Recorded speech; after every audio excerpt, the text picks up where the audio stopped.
अस्ति स्वस्तरुणीकराग्रविगलत्कल्पप्रसूनाप्लुतम्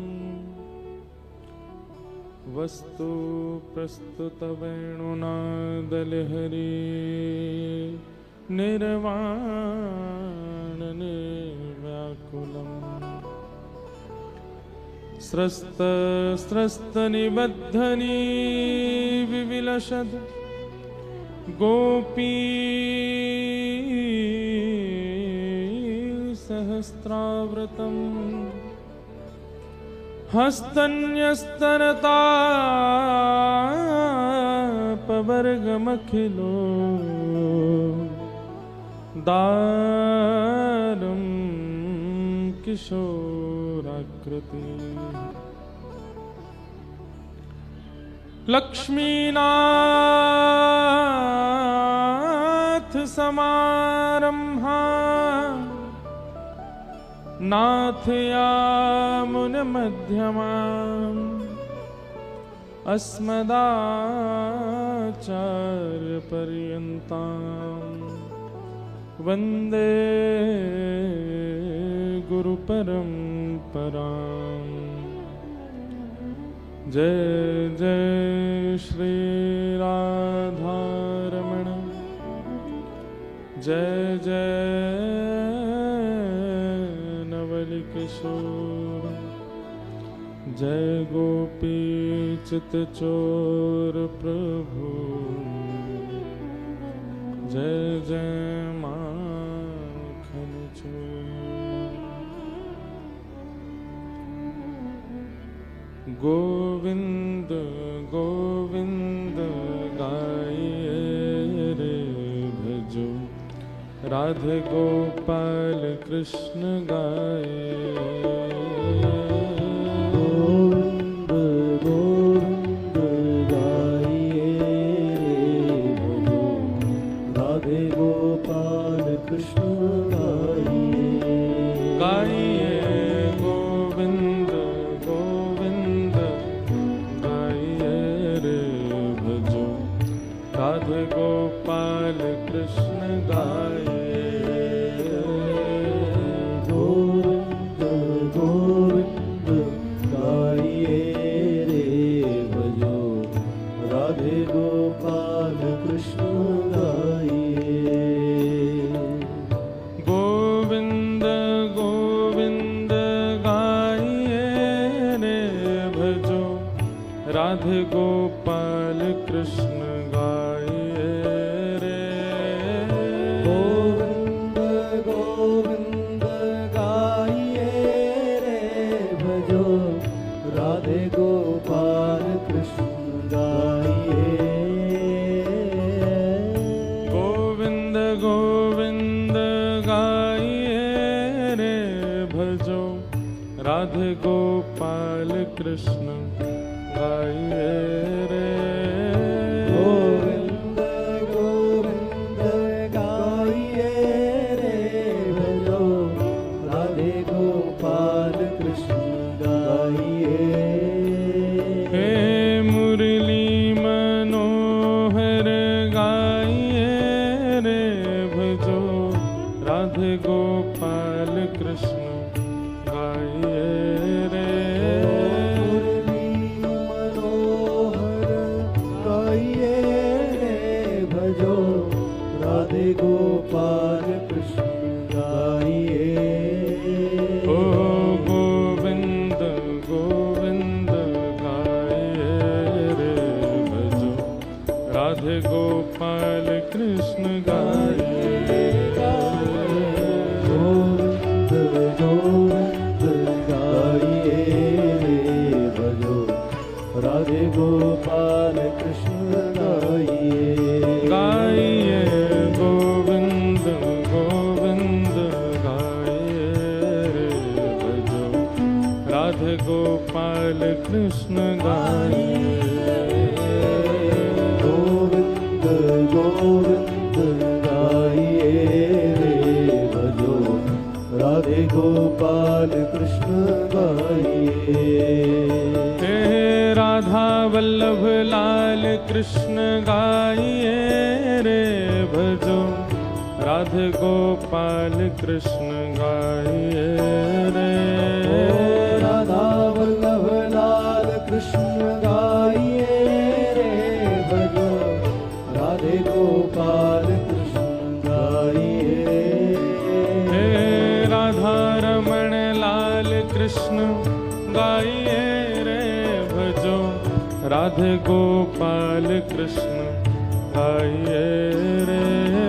राधा रमण लाल कृष्ण गाइए रे भजो, राधे गोपाल कृष्ण गाइए।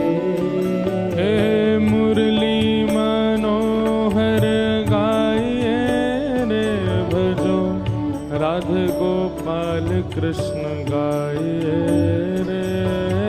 मुरली मनोहर गाइए रे भजो, राधे गोपाल कृष्ण गाइए।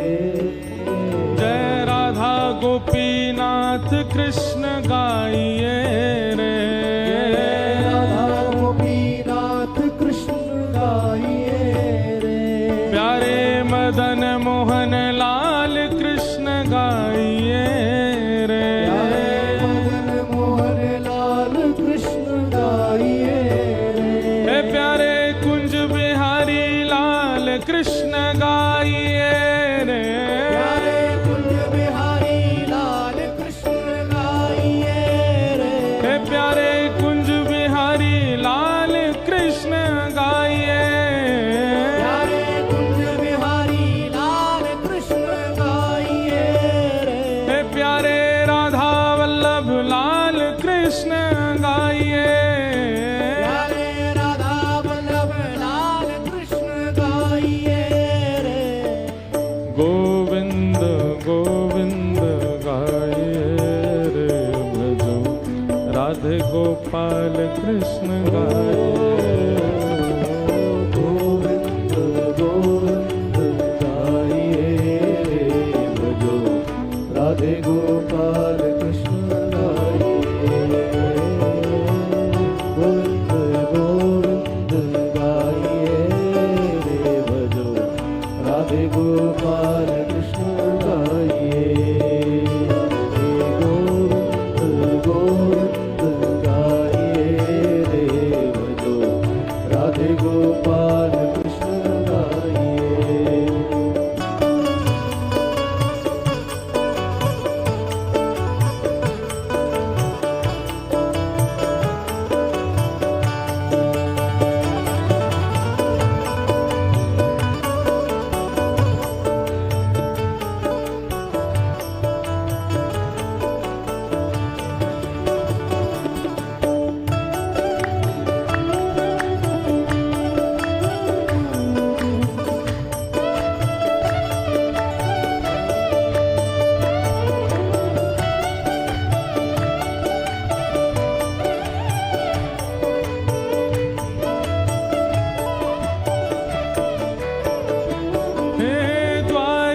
के नाथ कृष्ण गाइए रे। द्वारिका के नाथ कृष्ण गाइए रे। ओ द्वारिका के नाथ कृष्ण गाइए रे। द्वारिका के नाथ कृष्ण गाइए रे। हे पुरी जगन्नाथ कृष्ण गाइए। पुरी जगन्नाथ कृष्ण गाइए।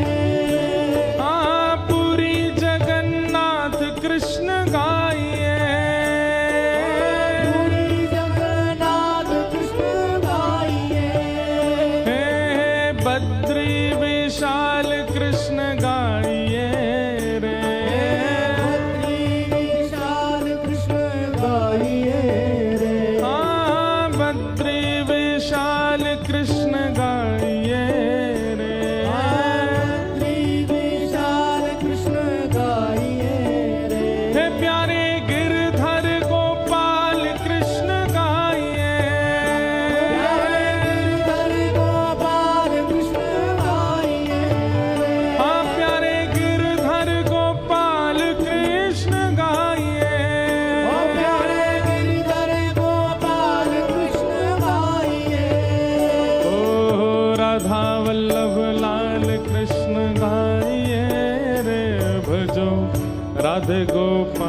कृष्ण गाइए रे।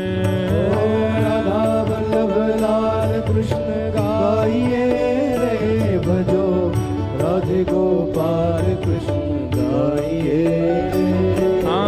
राधा रमण लाल कृष्ण गाइए रे, भजो राधे गोपाल कृष्ण गाइए रे। राधा रमण लाल कृष्ण गाइए रे, भजो राधे गोपाल कृष्ण गाइए। हे गोविंद गोविंद गाइए रे, भजो राधे गोपाल कृष्ण गाइए। गोविंद गोविंद गाइए रे, भजो राधे गोपाल कृष्ण गाइए। गोविंद गोविंद गाइए रे, भजो राधे गोपाल कृष्ण गाइए। गोविंद गोविंद गाइए रे, भजो राधे गोपाल कृष्ण गाइए। भजो राधे गोपाल कृष्ण गाइए। भजो राधे गोपाल कृष्ण गाइए। भजो मीरा के श्याम सुंदर गाइए। भजो मीरा रे श्याम सुंदर गाइए। भजो राधा रमण लाल कृष्ण गाइए। भजो राधा रमण लाल कृष्ण गाइए। भजो राधा वल्लभ लाल कृष्ण गाइए। भजो राधा रमण लाल कृष्ण गाइए। जय राधे राधे राधे राधे श्री राधे राधे राधे राधे जय राधे राधे राधे राधे श्री राधे राधे राधे राधे जय राधे राधे राधे राधे श्री राधे राधे राधे राधे जय राधे राधे जय राधे राधे श्री राधे राधे राधे राधे जय राधे राधे जय राधे राधे श्री राधे राधे राधे राधे जय राधे राधे राधे जय राधे राधे राधे श्री राधे राधे राधे राधे जय जय श्री राधे जय जय श्री राधे जय जय श्री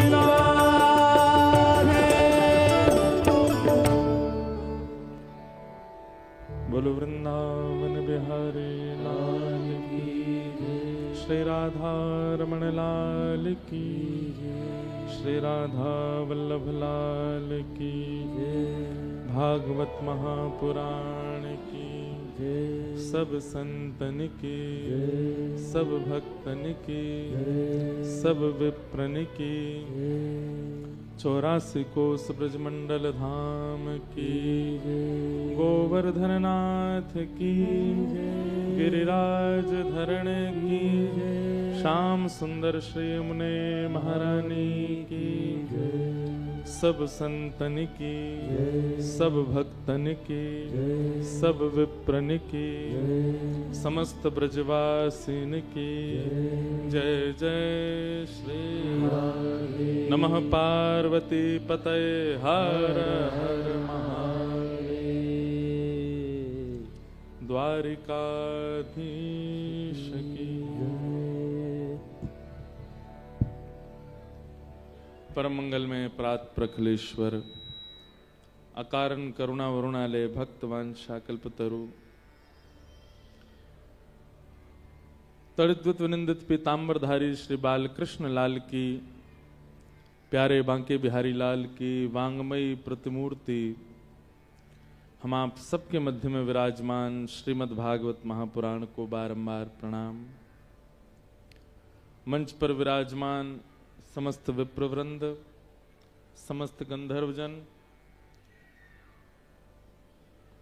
एवं आप सभी सुनाम निवासी आसपास के क्षेत्रों से आए हुए सभी श्रोता भाई बंधु मातृशक्ति सबको जय श्री कृष्ण, जय श्री कृष्ण, जय सिया राम, जय श्री राम, जय श्रीमन नारायण, जय श्री, जय जय श्री राधे। जय जय श्री राम। ठाकुर जी की बड़ी कृपा है। 15 दिन का हमारा पंजाब प्रवास चल रहा है, जिसमें 7 दिन अमृतसर की भूमि पर कुछ हरिहर मिलन और भक्त चरित्रों का भाव सुनाया, और उसके बाद अब यहाँ सुनाम में आप सब लोगों के बीच में बिहारी जी की सन्निधि में श्रीमद् भागवत की मंगलमयी कथा हो रही है। आज जिसका तृतीय दिवस यहां प्रारंभ हो रहा है,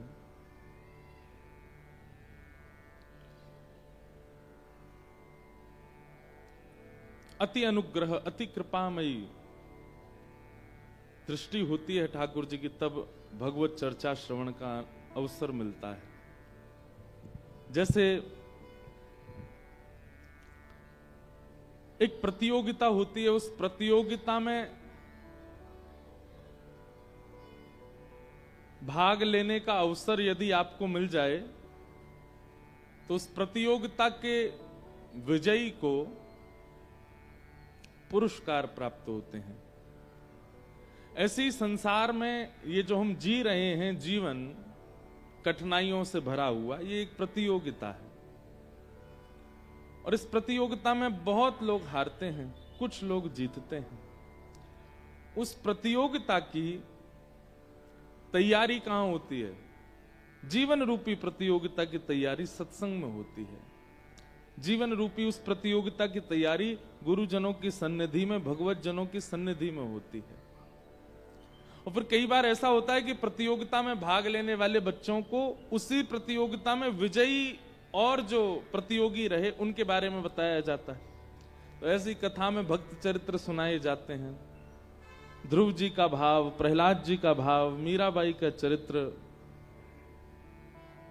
अम्बरीश राजा की कथा आदि आदि इन चरित्रों को सुना करके सबका मनोबल बढ़ाया जाता है कि प्रतियोगिता सबकी चल रही है, पर विजयी ये लोग हुए, इनकी तरह हमें भी होना है। जीवन रूपी इस प्रतियोगिता में विजय होने वाले को पुरस्कार मिलता है। श्री प्रिया प्रियतम अपने अंक में भर लेते हैं, बस यही पुरस्कार है। औरों के कई पुरस्कार होते होंगे, वैकुंठ है, साकेत है, गोलोक धाम है,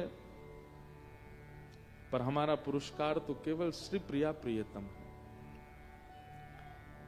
अच्छा, उसमें एक और चीज रहती है ना कि प्रतियोगिता में एक ही विजेता थोड़ी होता है, 3 तो अमूमन होते हैं, फर्स्ट सेकंड थर्ड। तो जो थर्ड आता है उसको स्वर्ग की प्राप्ति हो जाती है, जो सेकंड आता है उसको वैकुंठ की प्राप्ति हो जाती है, जो फर्स्ट आता है उसको श्रीधाम वृंदावन की प्राप्ति हो जाती है, पुनः वृंदावन मिले। गोस्वामी तुलसीदास जी से पूछा कि वृंदावन और वैकुंठ में यदि किसी को मार्क्स देने हो तो आप कितने दोगे? तो एक वो पंक्ति है, मुझे याद नहीं, वृंदावन और वैकुंठ को तोल्यो तुलसीदास। वृंदावन और वैकुंठ को जब तुलसीदास जी ने तोला तो गोस्वामी जी कहते हैं, हल्को हो सो ऊपर गयो और जो भारी था वो नीचे रह गया। बोले ऊपर क्या है? बोले ऊपर वैकुंठ है, नीचे क्या? बोले वृंदावन है। अब वो पंक्ति मुझे अच्छे से याद नहीं, बहुत अच्छी पंक्ति है। गोस्वामी जी कहते हैं, बोले स्वाभाविक होता है कि जब आप तोलते हैं तो हल्की वस्तु ऊपर जाती है और भारी नीचे आ जाती है। बोलो वृंदावन बिहारी लाल की जय।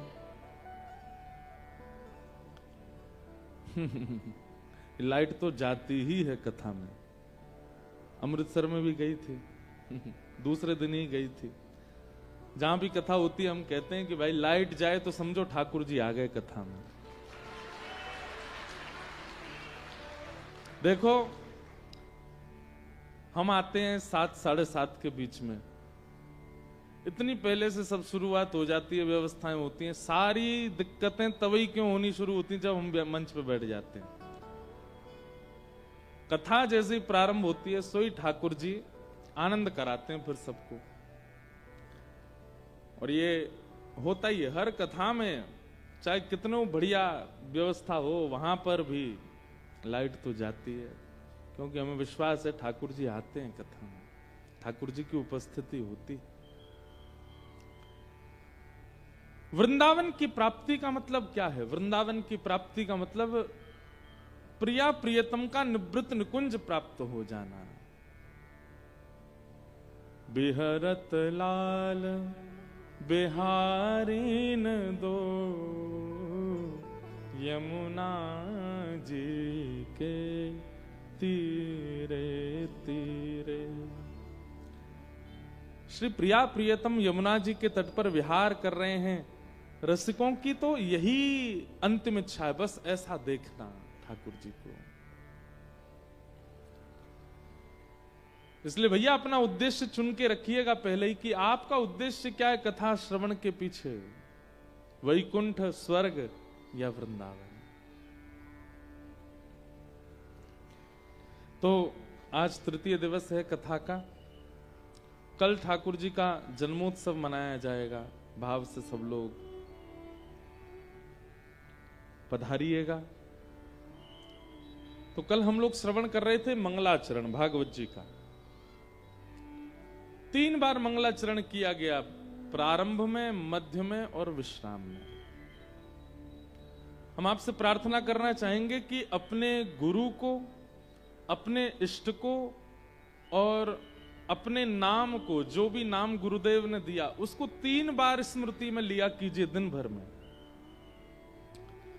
सुबह स्नान आदि के बाद, सुबह सुबह, मध्याह्न राजभोग जब आप दोपहर का प्रसादी लेते हैं उस समय, उससे पहले, और रात्रि सोने से पहले।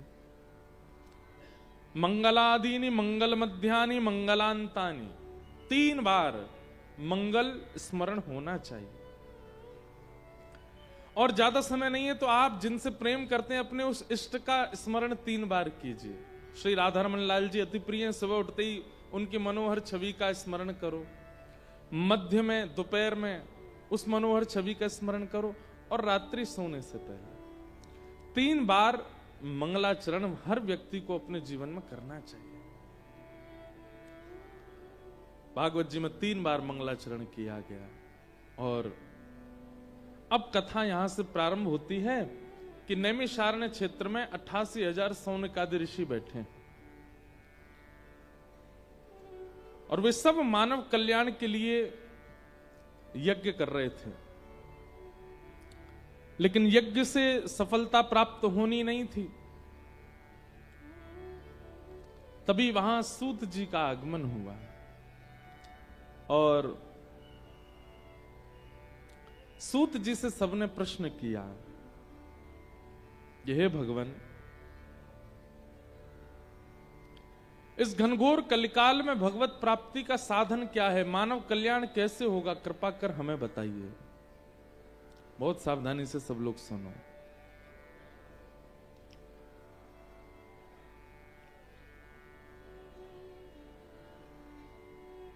सवै पुंसां परो धर्मो यतो भक्ते दोक्षजे अहैतुक्य प्रतिहता ययात्मा संप्रसेदति। बहुत सावधानी से सब लोग सुनिएगा। सवै पुंसाम परो धर्मो यतो भक्तिर अदोक्षजे।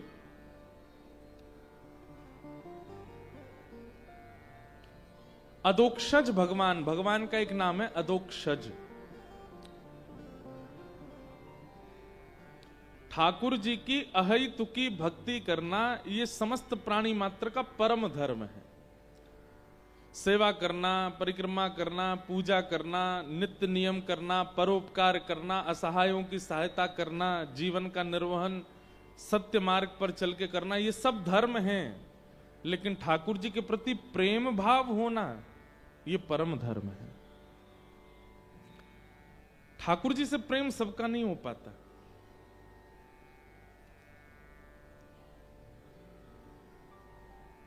उसी का हो सकता है जिसको ठाकुर जी प्रिय दृष्टि से देख रहे हो।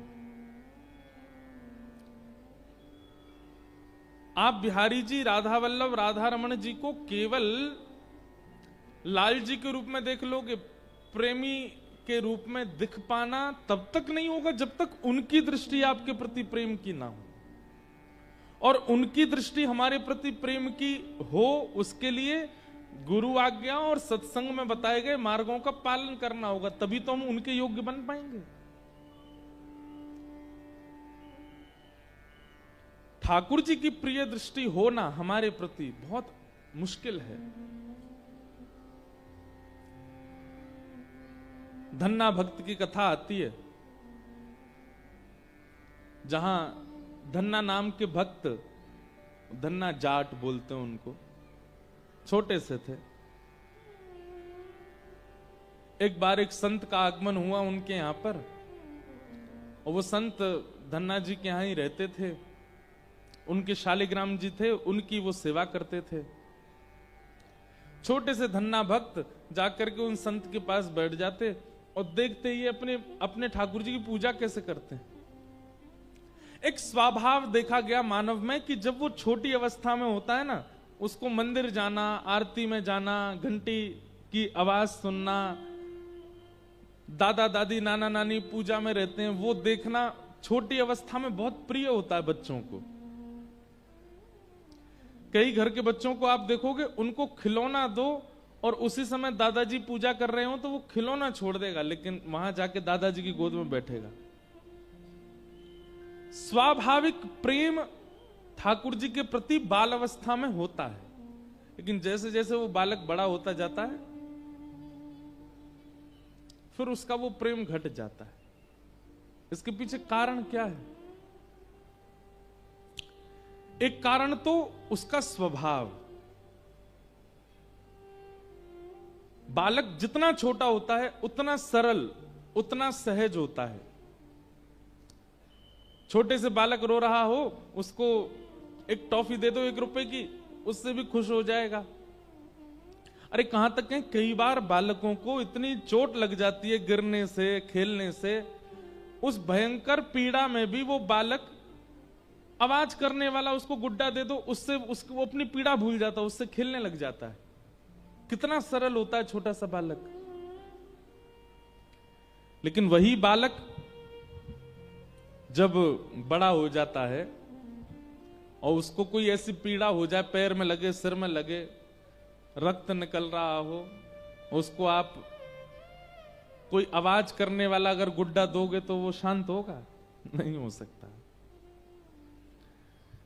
बालपन में ठाकुर जी के प्रति इतना लगाव का कारण यह है उसका निर्मल हृदय। उसको चतुराई नहीं आती,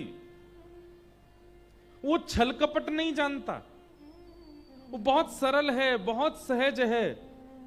ये उसका स्वभाव इतना सरल और निर्मल है, उसके स्वभाव के कारण वो ठाकुर जी से प्रेम बना रहता, ठाकुर जी को उससे प्रेम होता है। और इतना ही नहीं, बालक जहां जाता है सबको उससे प्रेम हो जाता है, सबका मन होता है, अरे ये कितना प्यारा। निष्ठुर हृदय व्यक्ति भी उसको गोद में लेने का प्रयास करता है। क्यों? क्योंकि बालक के स्वभाव में चतुराई नहीं है। हमको देख के किसी का मन क्यों नहीं होता, आए गोदी में बैठा दो इन्हें क्यों? चतुर हैं। आपको देख के क्यों नहीं होता? चतुर हो। इसलिए ठाकुर जी की भी इच्छा नहीं होती कि आप उनके सामने जाओ। इसीलिए आयु बढ़ने पर मंदिर से, पूजा से, सेवा से, सत्संग से युवा भटकने लग जाते हैं, स्वभाव के कारण।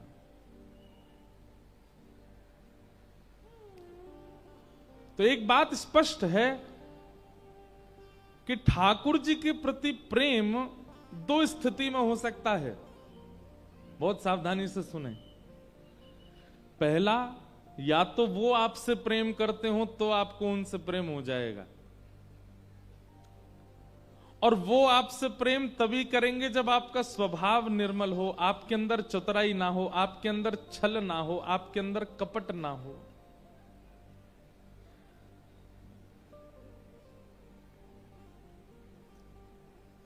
आज सुबह कबीरदास जी का एक पद देख रहा था मैं, बहुत अच्छा पद है।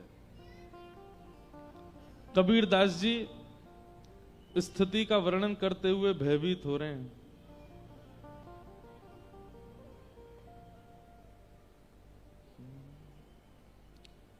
डर लागे और हंसी आवे, अजब जमाना आया रे।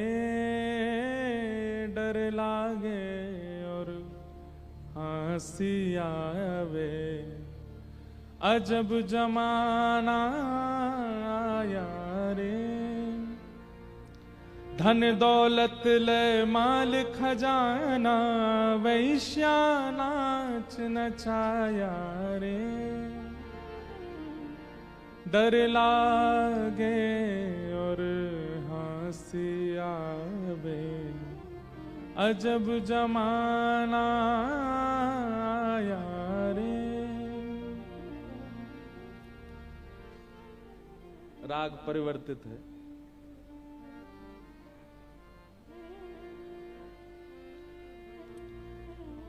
कबीरदास जी कह रहे हैं डर लागे और हंसी आवे, अजब जमाना आया रे। आज से कितने वर्ष पहले हुए श्री कबीरदास जी? भैया रुक जाओ, नहीं रुक जाओ। कितने वर्ष पहले हुए कबीरदास? 500 वर्ष पहले। हमारी ऐसी मान्यता है कि कोविड से पहले भी लोगों का स्वभाव बहुत अच्छा था। आज से 20 साल पहले का भारत भी बहुत अच्छा था। 50 साल पहले तो और अच्छे लोग हुआ करते थे। पर 500 साल पहले लोग कैसे थे कबीरदास जी वो लिख रहे हैं। इसका मतलब यह है कि कोई परिवर्तन हुआ नहीं है हम लोगों में।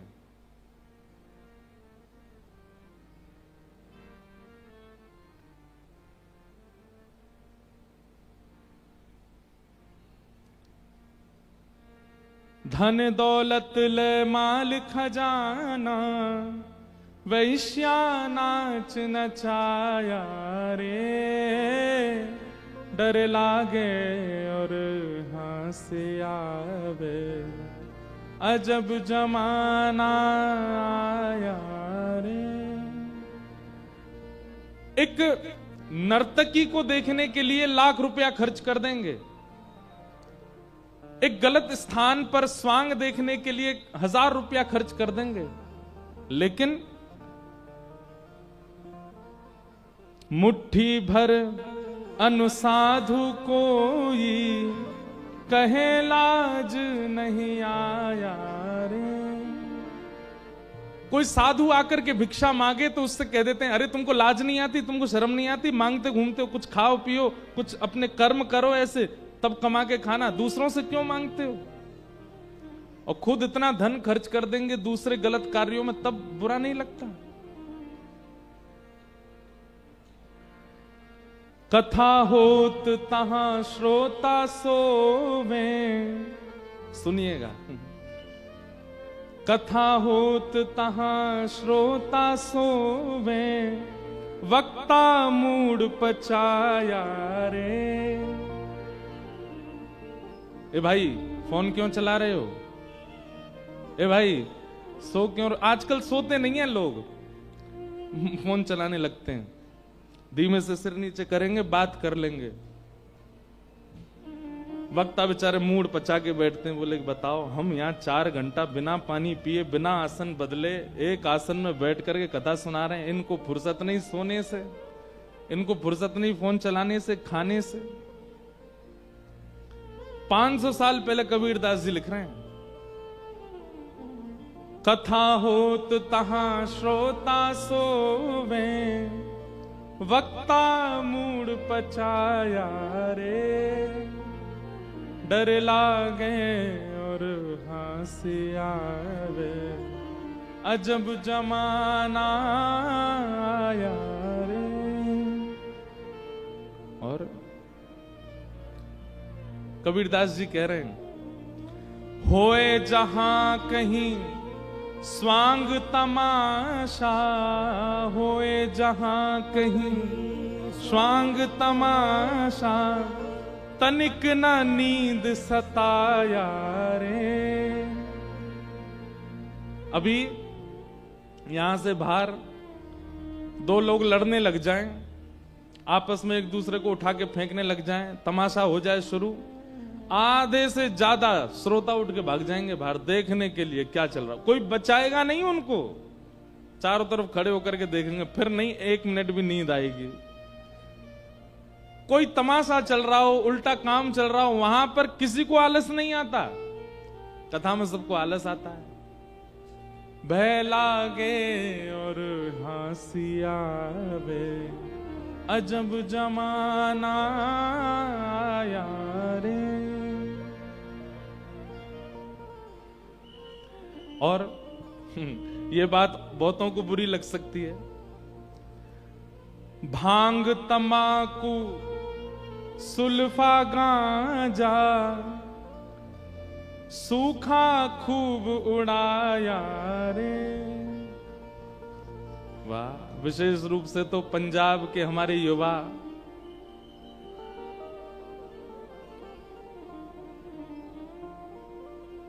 क्या खा रहे हो भैया? बोले हरी गोली है, शंकर जी का प्रसाद है।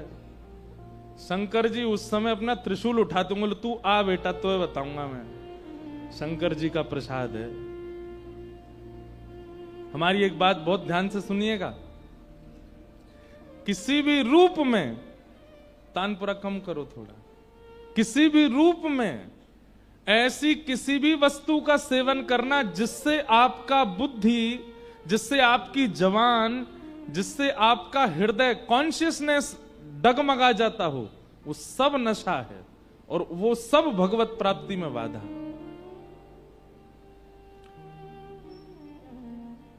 ये कोई गलत थोड़ी है, ये तो शंकर जी का प्रसाद है, ये तो गलत थोड़ी है, ये तो वहां का प्रसाद है। अरे भैया, शंकर जी का प्रसाद तो विष भी है, पी लो नेक सा, ज्यादा नहीं, नेक उंगली में 1 बूंद लेके चाट ले बस। विष को पचा गए तो फिर भांग का अलाव हम कर देंगे, लो भाई खूब खाओ। होड़ करते हैं शंकर जी की। भय लागे और हंसी आवे, अजब जमाना आया रे।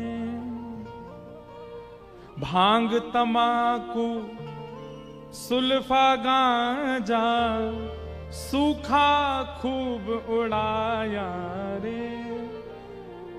लेकिन गुरु चरणामृत लेम न धारा, गुरु चरणामृत नेम न धारा, महुआ चाखन आया रे।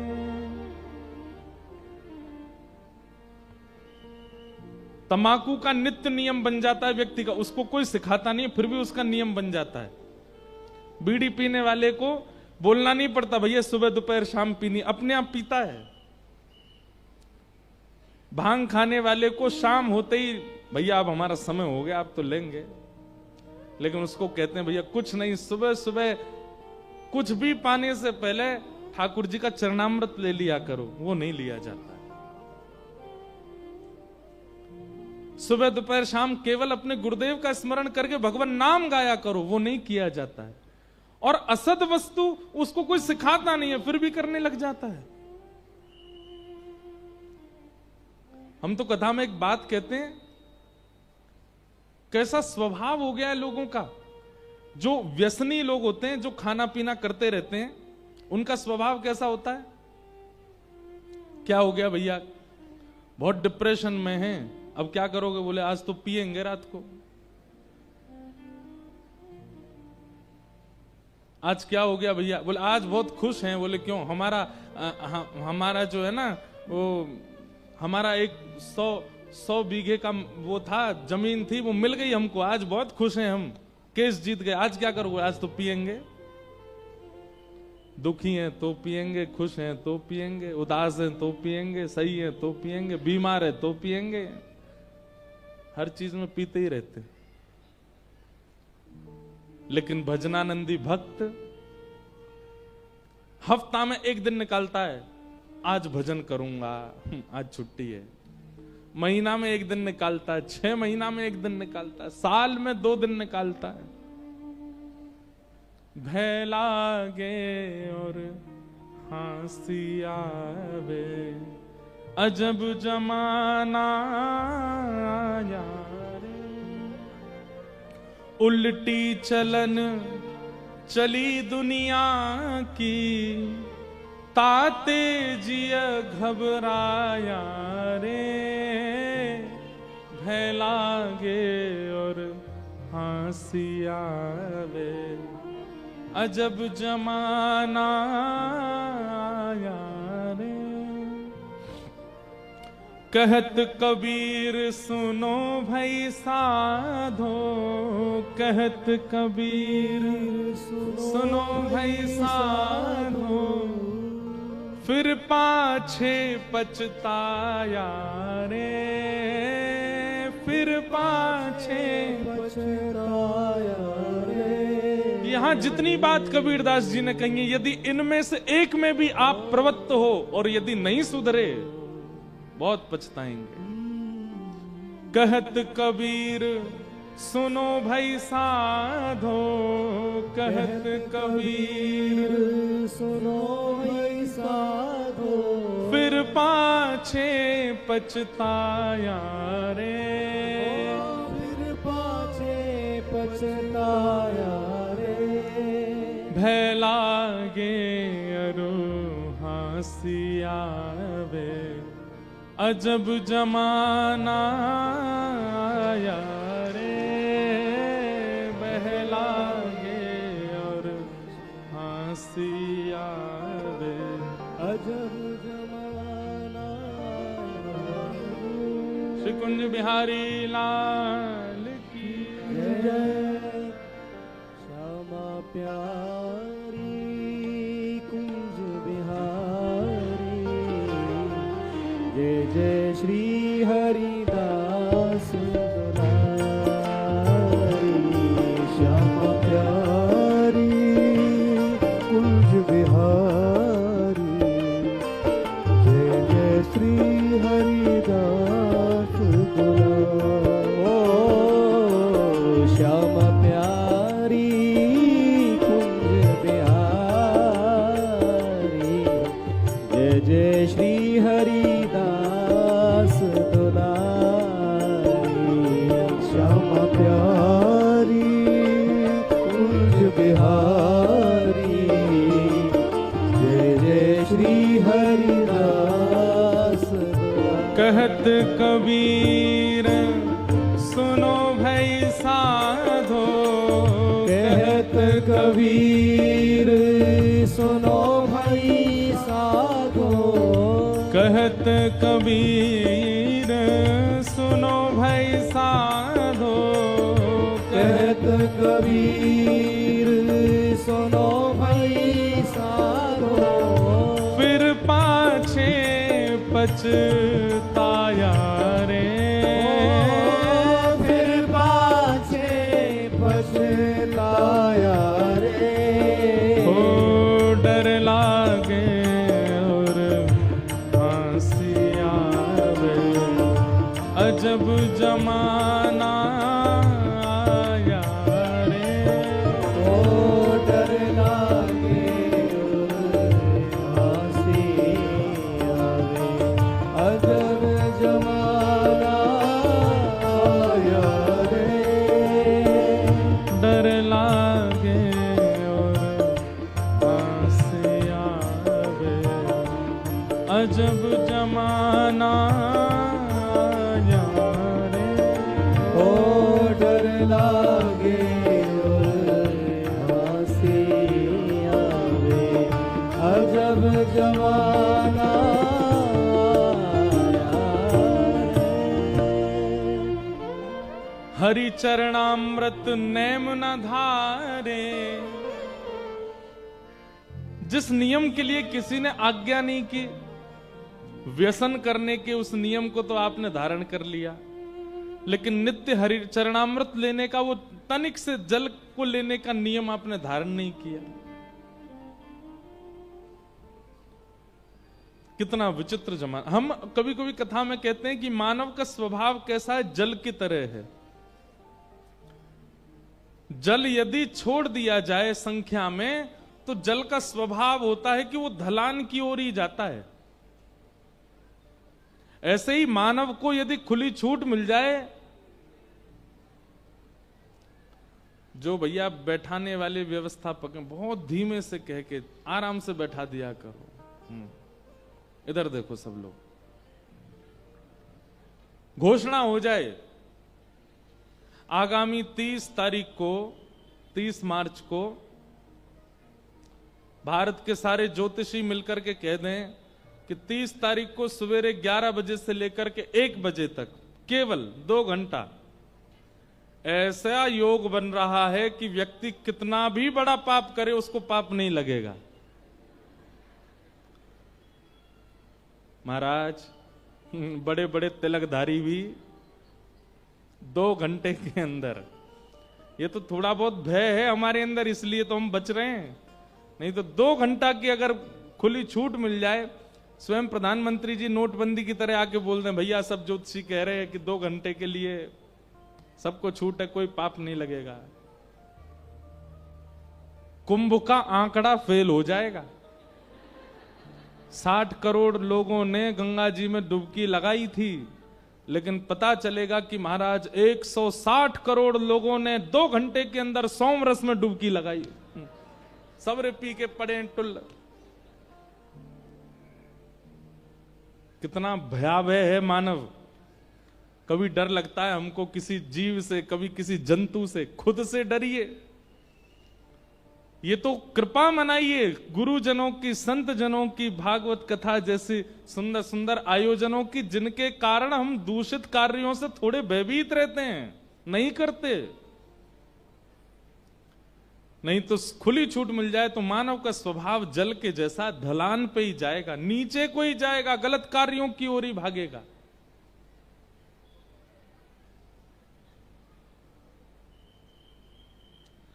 डर लागे और हंसी आवे, अजब जमाना आया रे। 500 साल पहले कबीरदास जी कह रहे हैं। अब यदि कबीरदास होते तो डर के मारे क्या हालत होती कबीरदास जी की। इसलिए भैया शुक्र मनाइए, प्रसन्न रहिए, खूब ठाकुर जी की बली बली जाइए कि वो आपको कथा में लाते हैं, वो आपको वृंदावन भेजते हैं, वो आपको हरि रसिक जनों की चर्चा सुनने के लिए मन में प्रेरणा उत्पन्न करते हैं। कृपा तो सवै पुंसाम परो धर्मो यतो भक्त दुक्षजे अहैतुक्य प्रतिहता ययात्मा संप्रसीदते।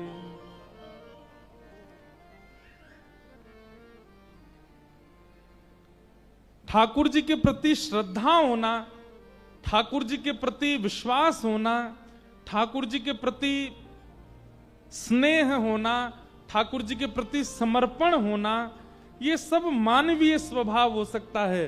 पर ठाकुर जी के प्रति प्रेम तो तभी होगा जब ठाकुर जी को आपसे प्रेम होगा, नहीं तो प्रेम नहीं हो सकता। और श्रीमद् भागवत में श्री सूत जी महाराज कहते हैं कि यही परम धर्म है, अहैतुक्य प्रतिहता ययात्मा संप्रसीदति। ठाकुर जी के प्रति अहैतुकी भक्ति, अहैतुकी भक्ति का मतलब प्रेम भक्ति, प्रेम लक्षणा भक्ति, वो प्रकट हो जाए। नन्हे से धन्ना जाट, उनके घर संत आए और संत बस अपने ठाकुर जी की सेवा करते थे, शालिग्राम भगवान की, और धन्ना के मन में आता था थोड़े थोड़े इधर खिसक जाओ सब लोग आगे वाले, हाँ बस, और कथा सुनते सुनते हो जाइए, बस बैठ जाओ भैया, आप लोग बैठ जाओ, हमने कह दी है जाएंगे सब, बैठा दो इनको पकड़ के बैठा।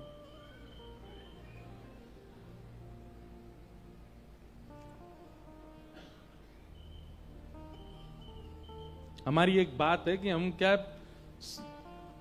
पढ़ी पढ़ाई कथा नहीं कहते, हमको तुरंत जो मन में आता रहता वो बोलते रहते हैं। अब कोई भी इधर उधर थोड़ा भी होता है तो फिर भूल जाते हैं क्या कहना है। तो सुनो, धन्ना जाट छोटे से थे। अब हम ये बता रहे हैं कि ठाकुर जी से प्रेम कैसे होता है। अब उनकी सहज स्थिति बन गई कि संत अपने ठाकुर जी की सेवा करते थे और धन्ना बैठ करके देखते थे। उनके मन में आती कि हमें भी ऐसी सेवा करनी है, छोटे से बालक। कुछ दिन बाद संत जाने लगे तो नन्हे से बालक रोने लगे। संत से कहने लगे आप हमारे घर से मत जाओ, यहीं रहो, हमें आपकी सेवा बहुत अच्छी लगती है। संत नहीं माने तो धन्ना जी बोले आप चले जाओ, अपने ठाकुर जी दे जाओ हमको, हमारा इनसे इतना लगाव हो गया, हम इनकी सेवा करते रहेंगे। कोई अपने ठाकुर जी कैसे दे। लेकिन बाल हट के आगे किसी की हट नहीं चलती। छोटे बालक जब हट करने पर आते हैं तो फिर सब हार जाते हैं उनके आगे। तो धन्ना जी ने हट कर दी कि अपने ठाकुर जी दे दो। तो संत ने, छोटे से बालक, स्वभाव तो उसका मधुर ही होता है बालक का, एक बाहर से शालिग्राम जी जैसे दिखने वाले पत्थर ले आए और उनको बढ़िया स्नान करा के, इत्र आदि लगा के, तिलक चंदन फोटा करके और एक सिंहासन पर बिठा दिया। अपने ठाकुर जी नीचे धर दिए और वो पत्थर के शालिग्राम जो लेके आए बाहर से, उनको सिंहासन पर पधरा दिया। और धन्ना जी से बोले देखो, तुमको सेवक ठाकुर जी चाहिए कि महाराजा ठाकुर जी चाहिए? बोले मतलब? बोले वो नीचे जो बैठे हैं बिना सिंहासन के वो तो है सेवक ठाकुर जी, वो आसन पे जो बैठे हैं वो है महाराजा ठाकुर जी, बताओ कौन से ठाकुर जी चाहिए? बालक का तो स्वभाव है, उसको तो सब बड़े बड़े ही चाहिए। उसने कि महाराजा ठाकुर जी चाहिए हमको। और महाराजा ठाकुर जी सामान्य पत्थर था। संत बोले तो फिर सेवक ठाकुर जी हम ले जाओ? बोले हाँ ले जाओ, आप ले जाओ। असली शालिग्राम जी संत अपने साथ ले गए और एक सामान्य सा पत्थर दे गए। मां से लड़ते हैं, पिताजी से कहते हैं मेरे ठाकुर जी के लिए चंदन मंगवाओ, ठाकुर जी के लिए रोली मंगवाओ, ठाकुर जी के लिए श्रृंगार मंगवाओ। माता पिता कोई व्यवस्था करते नहीं। तो श्री धन्ना जी अपने आप ही लाल लाल दिखने वाली मट्टी में जल मिला के तिलक कर देते हैं ठाकुर जी को। पीलो चंदन लगावे की इच्छा होवे, पीली कोई वस्तु दिख जाए, हल्दी आदि में ही थोड़ा जल लगा के वो चंदन लगा देते हैं। अब और कोई व्यवस्था तो है नहीं। धन्ना जी ने कही संत भगवान भोग लगाते थे ठाकुर जी का, मैं भी लगाऊं। भोग धर दिया सामने, मां से थाली लगवा के लाए और थाली ला करके भीतर कक्ष में अपने ठाकुर जी के आगे धर दी और पर्दा हाथ में लेके खड़े हो गए। बोले ठाकुर जी संत भगवान भी भोग लगाते थे, आप मेरे यहां भी भोग लगाओ। धीमे धीमे धन्ना जी ऐसे पर्दा लेके खड़े हो जाते और धीमे से ऐसे देखते ठाकुर जी पा रहे हैं कि नहीं। अभी तो नहीं पा रहे, फिर खड़े हो जाते। फिर थोड़ी देर में देखते ठाकुर जी ने पाया कि नहीं, अभी तो नहीं पाया। बीच बीच में कहते हैं लाल जी कहा बात है, आपको बढ़िया नहीं लग रहा प्रसाद, क्यों नहीं पा रहे आप? बाल अवस्था में ये चतुराई नहीं आती हमारे चित्त में कि ठाकुर जी के आगे केवल थाली रखी जाती है और यथावत उठा ली जाती है। ये तो बड़े होने के बाद हमारा स्वभाव बन जाता है ऐसा। बालक के चित्त में तो ये आ जाता है कि नहीं ठाकुर जी हमारी तरफ पाते ही होंगे, और ऐसे स्वभाव यदि बड़ों के चित्त में आ जाएं तो निश्चित है कि ठाकुर जी पाएंगे ही। हमें विश्वास है कि ठाकुर जी पाएंगे नहीं, इसीलिए थाली यथावत ही मिलती है हमको, कभी परिवर्तन नहीं होता उसमें। कभी चिंता हुई अपने ठाकुर जी के सामने प्रसाद पधरा के जब दोबारा उठाने के लिए गए तो उस प्रसाद में एक तनिक भी कुछ कम नहीं हुआ, इस बात से कभी चिंता हुई हमको? कभी नहीं हुई। बालक के सामने थाली रख दी जाए और एक रोटी दी जाए, वो आधी ही खावे, मां पूरे घर को अदर कर देती है। नजर लग गई किसकी, और रोटी नहीं खा रहा है, आधी खा रहा है, इतने में ही पूरा हो गया, और ये तो गलत बात है, खाता क्यों नहीं है? डॉक्टर के पास ले जाएंगी, वैद्यों के पास ले जाएंगी, गंडे बनवाएंगी। ऐसी चिंता कभी ठाकुर जी के लिए हुई? हमारे लाल जी क्यों नहीं पाते? क्योंकि हमें भरोसा है कि नहीं पाएंगे, इसलिए ठाकुर जी भी नहीं पाते। लेकिन धन्ना जाट को ये नहीं है, उसको तो है कि क्यों नहीं पा रहे हैं, क्या दिक्कत है। ठाकुर जी से बोला आप नहीं पाओगे तो मैं भी नहीं पाऊंगा। भूखे प्यासे 1 दिन 2 दिन 3 दिन निकल गए। छोटा सा बालक ठाकुर जी के आगे प्रसाद पधरा करके बोले, ठाकुर जी मुझको बहुत जोर से भूख लगी है, आप जल्दी से पालो, आप पाओगे तो ही पाऊंगा, नहीं तो नहीं पाऊंगा मैं। और जैसे ही पर्दा लेकर के खड़े भये धन्ना जी, 3 दिन के उनके विश्वास प्रकार से ये स्थिति हुई कि पर्दा के भीतर से चटकारों की आवाज आने लगी। चटकारे मतलब जैसे कोई अचार चाटता है ना, चाट के फिर ऐसे करता है, ऐसे चटकारों की आवाज आने लगी। धन्ना जी बोले चटकारे कौन ले रहा। जैसे ही हाथ थोड़ा किनारे करके पर्दे के भीतर देखा, नन्हे से गोपाल जी प्रकट हो गए और अपने हाथ में सब सामग्री लेकर के प्रेम से पा रहे हैं। प्रेम प्रस्तुत किया गया होगा तभी तो प्रेम करेंगे ठाकुर जी। हम श्रद्धा तक सीमित रहते हैं, हम अर्चना तक सीमित रहते हैं, हम पूजा तक सीमित रहते हैं। ठाकुर जी कहते हैं तू जहां तक सीमित, मैं भी वहीं तक सीमित।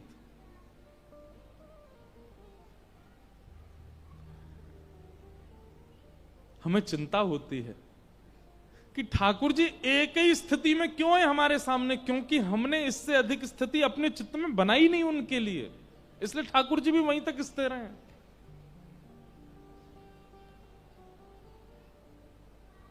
प्रेम, भागवत जी कहते हैं सवई पुंसाम परो धर्मो, सवई प्राणी मात्र का परम धर्म क्या है। सवई पुंसाम परो धर्मो यतो भक्तिर अदोक्षजे अहैतुक्य प्रतिहता ययात्मा संप्रसीदति। अहैतुकी भक्ति होना ठाकुर जी के प्रति। अहैतुकी भक्ति मतलब प्रेम लक्षणा भक्ति। सूत जी महाराज इस प्रकार कहते हैं, वो प्रेम लक्षणा भक्ति प्रकट हो ठाकुर जी के प्रति। इसी उद्देश्य से अब मैं भागवत का सुंदर भाव आप सबको सुनाऊंगा। और पहले उन्होंने ठाकुर जी के अवतारों का विषय बताया, भगवान के कैसे कैसे अवतार, किस किस के लिए किस किस भाव से ठाकुर जी पधारे। श्रीमद् भागवत की रचना का क्रम बताया, भागवत क्यों लिखी गई। भागवत जी के लिखने का एक ही कारण है, और वो अभी अभी स्पष्ट किया गया, ताकि हम सबके चित्त में प्रेम प्रकट हो ठाकुर जी के लिए। श्रद्धा तो हो जाती है, समर्पण तो हो जाता है, विश्वास भी हो जाता है, पर प्रेम नहीं हो पाता। वो प्रेम प्रकट कराने वाली श्रीमद् भागवत जी। वेद व्यास जी महाराज ने अनेक ग्रंथ लिखे, लेकिन मन को शांति नहीं हुई। तब श्री नारद जी महाराज ने आकर के उनसे कहा, क्या बात है व्यास जी, आप इतने उदास क्यों हैं, दुखी क्यों हैं। तो व्यास जी ने कहा, मैंने इतने ग्रंथ लिखे लेकिन मेरा मन शांत नहीं है, मेरे मन को संतोष नहीं होता। मैं ऐसा क्या लिखूं, मैं ऐसा क्या करूं जिससे मेरे चित्त को संतोष हो। तब नारद जी ने उनसे कहा कि भवतानुदित प्रायम यशो भगवतो मलम ये नैवा सौनतुष्येत मन्ये तद्दर्शनम खिलम। बहुत ध्यान से सुनिएगा। 4 पुरुषार्थ होते हैं, धर्म, अर्थ, काम और मोक्ष। हम लोग इन चारों में ही प्रवृत्त रहते हैं। धर्म में भूख लगने पर भोजन करना, यह भी धर्म है। बच्चों की इच्छा पूरी करना, पत्नी की इच्छा पूरी करना, घर को संभालना, ये सब धर्म है। व्यापार करना, धन कमाना, कर्म में निवृत्त होना, यह भी धर्म है। दूसरा हम होते हैं अर्थ में, धन कमाते हैं, प्रॉपर्टी लेते हैं, बैंक बैलेंस बनाते हैं, धर्म, अर्थ। और चौथा हमारा कर्तव्य होता है काम, कामनाओं की पूर्ति। और हमारा अंतिम उद्देश्य क्या हो जाता है? मोक्ष। धर्म अर्थ काम, ये पृथ्वी पर हमारी स्थिति होती है, और जब सबसे निवृत्त हो जाते हैं, 70-80 की आयु हो जाती है, फिर हमारी स्थिति एक ही रह जाती है, अब हमें मोक्ष मिले। लेकिन पांचवें पुरुषार्थ को हमने कहीं भी स्थान नहीं दिया। और पांचवा पुरुषार्थ क्या है? प्रेम। प्रेम को स्थान नहीं दिया। इसी वजह से हम जीवन पूरा जीने के बाद जब 80s 90s की स्थिति में आते हैं, 90 की उम्र में आते हैं, तो फिर हमें कहीं ना कहीं अपूर्णता सी अनुभव होती रहती है। पूरा जीवन जी लिया लेकिन अभी भी असंतोष है, असंतुष्टि। और एक बात बताएं आपको, बहुत सावधानी से सुनिएगा, पीड़ा में मृत्यु हो चलेगा, रोग में मृत्यु हो चलेगा, लेकिन असंतुष्टि होकर के जब मृत्यु होती है ना, उसको पुनर्जन्म लेना ही पड़ता है फिर। और ये असंतुष्टि दूर करने का केवल एक ही स्थान है, केवल एक ही उपाय है, प्रेम। धर्म, उसके साथ भी प्रेम, अर्थ के साथ भी प्रेम, काम के साथ भी प्रेम, और मोक्ष में भी केवल प्रेम। हे व्यास जी,